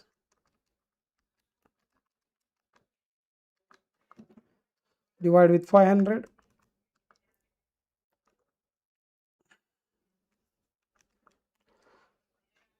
14.36. Now what is the power factor of the sending end? Cos theta s lag. What is that? 0.968 we got approximately. 0.968 lag. So approximately 0.97 lag. Otherwise you can directly calculate cos theta is equal to what? This by this, this by this. VR by Vs. Vs is what? Vs is what? Under root of this square plus this square. VR is what now? Tell me. 500. What about Vs? 500 square plus what? 800 into 0.16 square. This is also another way.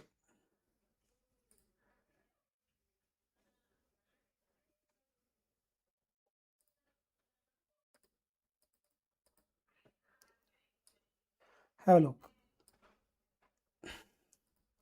You can try in that way also. You will get the answer. This is the only way. There is no other way to solve this. Bit numerical question. You have to solve like this. Okay. So with this we finish the line parameter calculations. I hope this is clear for you. There's nothing great.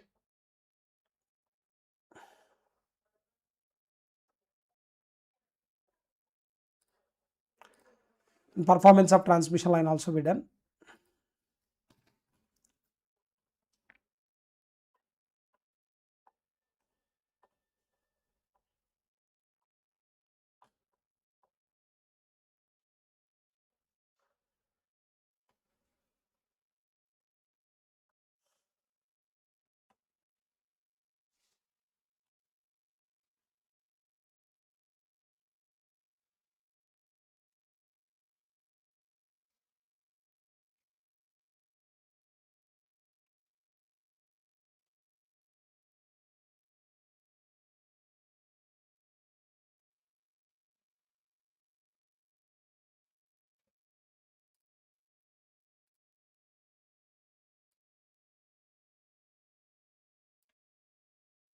Yeah.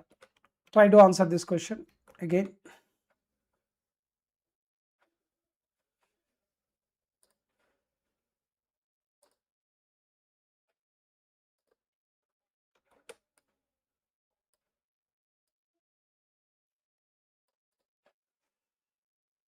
What will be the possible voltage regulations at leading power factor?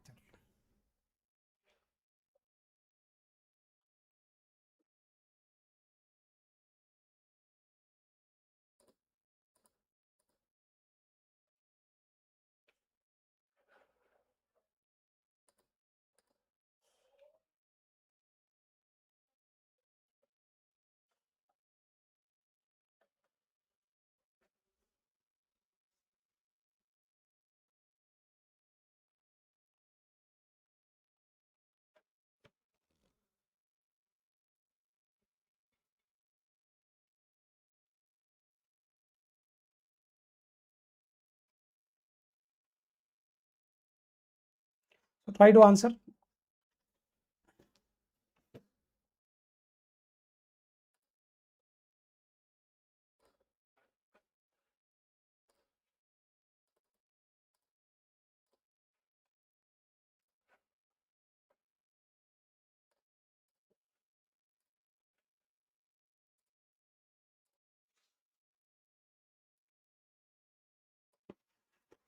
So what is the answer for this question?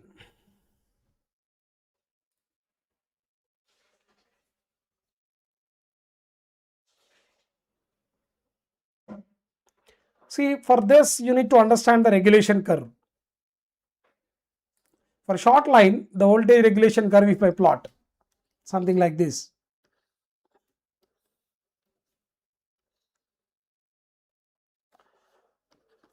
this is leading side, this is leading side, and this is what lagging side. This is at unity power factor. Here what? Less than 1 lead, left side. Right side greater than 1, less than 1 lag. See, this is what percentage R. Okay, the answer is what? Less than percentage R. For leading power factor, you see, this is completely what? Going below R, na? Going below R. This is not R level. What is the answer now? Less than R. For leading PF, voltage regulation is what? Percentage R. What is percentage R? R per unit is what? 0.07. 7. So the answer is what? 7, less than 7%. All options are greater than 7%. Only one option is less than 7%. That is what? 5%.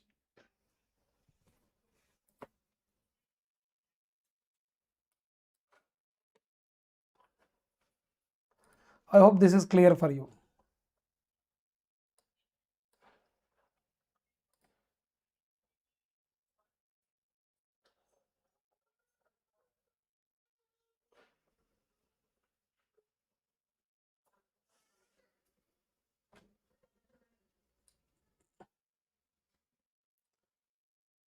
Right. We'll move on to the next set of questions.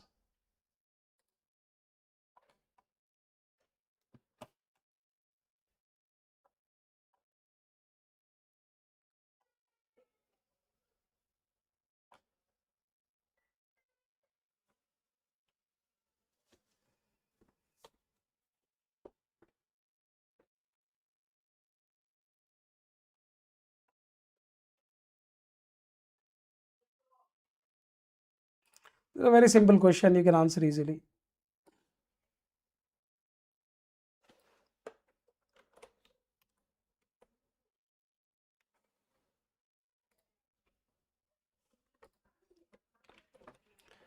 The surge impedance of a 400 kilometer long transmission line is 400 ohms. For a 200 kilometer length, the surge impedance is. First of all, we know surge impedance is what? Zs root over L by C. So if length increases, L increases, C increases. So it does not depends on length.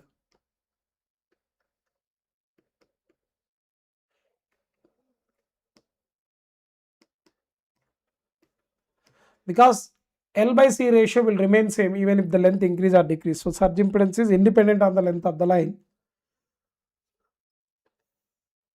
The answer is what? 400 ohms.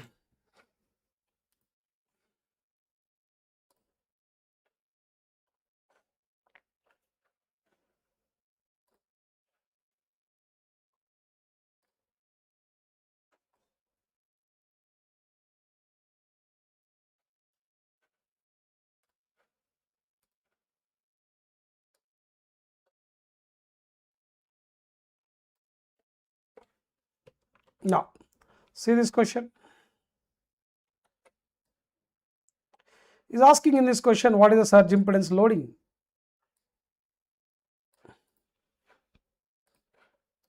Tell me, what is the answer for surge impedance loading? Surge impedance loading is line voltage square by surge impedance.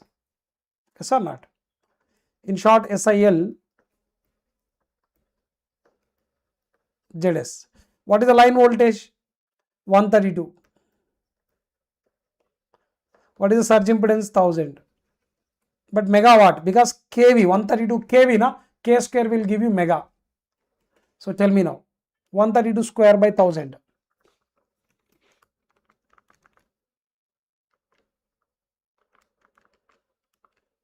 174.24 megawatt. Sorry, 17.424 megawatt.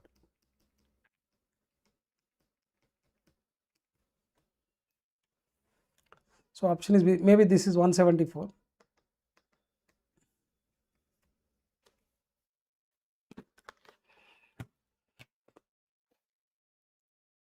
Anyway, no need to worry because it is given ohms na. The units are wrong. So that's why best option is what? B. Surge impedance value is ohms. Surge impedance loading will be in always megawatt. You can eliminate the option B, C directly.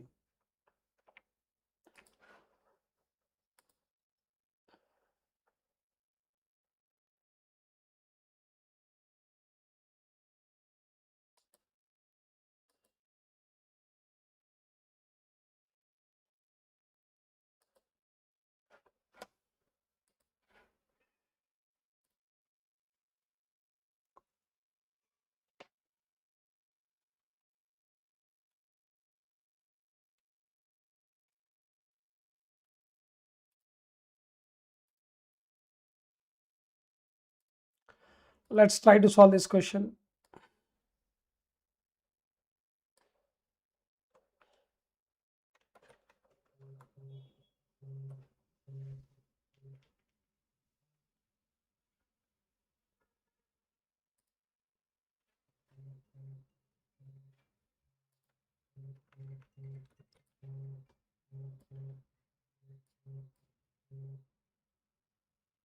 Hello.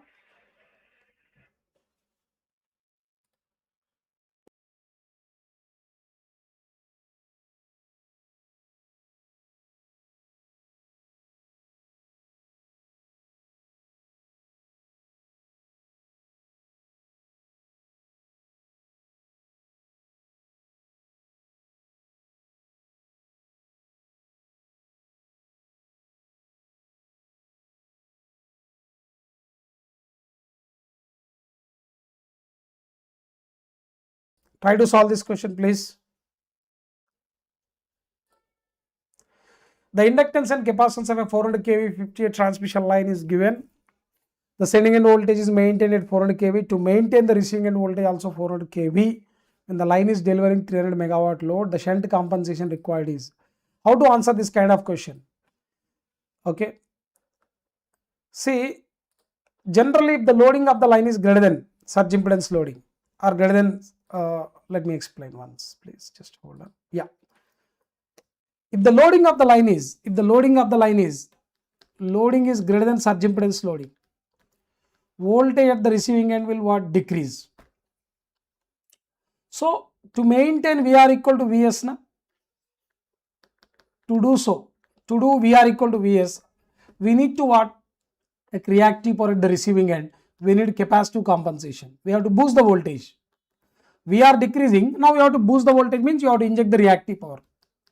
If loading of the line is less than surge impedance loading, then VR increases. Indirectly,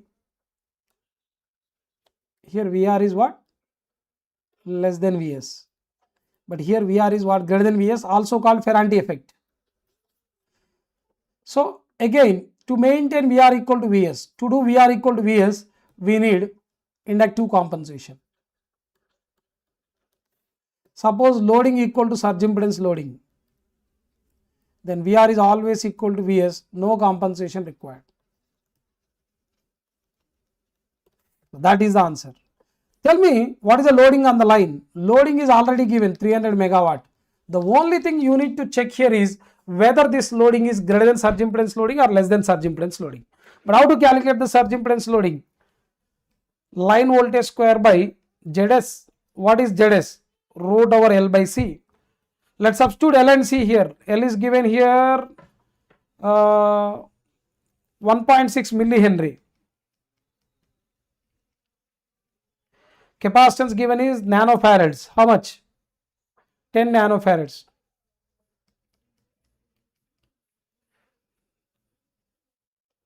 So what I get now? So we get 400 ohms here. Just try it. Because 1.6 na 10 power plus 9, 1.6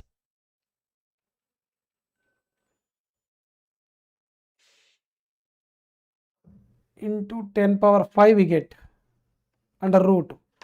Because here 10 power minus 8, 10 power minus 9, 10 power minus 8, bring it to numerator, 10 power 8 minus 3, 10 power 5. We can also write like this, 1.6 into 10 power 5 na. What you can write? 16 into 10 power 4. 16 under root of 16 is what? 4. Under root of 10 power 4 is what? 100. 400 ohms. Directly written. Now tell me what is the surge impedance loading? 400 square by 400, which is what? 400 megawatt. 400 megawatt is the surge impedance loading.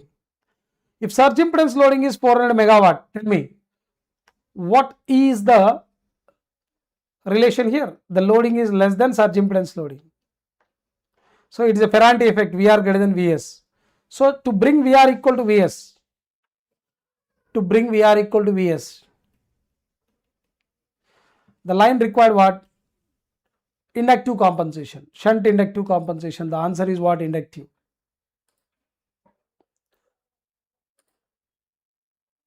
Is this clear, everybody?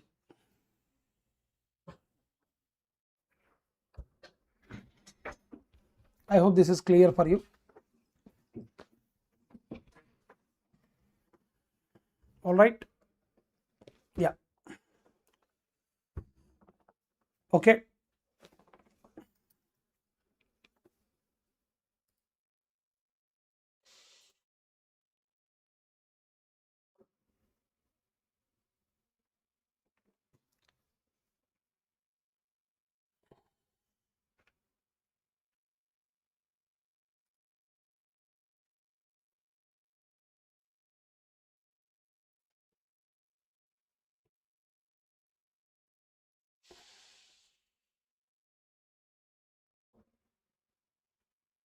Okay, so I'll stop here and I will continue. Yeah, BARC exam final years, by the time the exam is going to be conducted and you are ready with your degree, then only you are eligible. Okay, if you are ready with your degree, then only you are eligible here, otherwise no. Chalo, I'll end the stream here. Thank you, and one more session I will take for continuation to the topics. With this we finish the performance of transmission line. Almost T&D with respect to BARC exam got completed. There is two more important topics in T&D is what? Voltage control and power factor correction, that I am going to discuss in the next session. Okay, clear? So we are going to announce when will be the next session. Most probably in couple of days. One more session also I am going to take. If possible, I will take one more session to cover the other areas. Okay.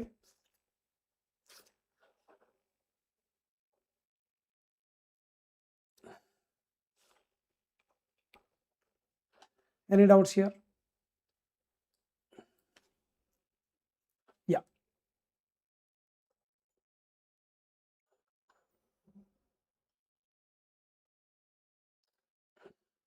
Thank you.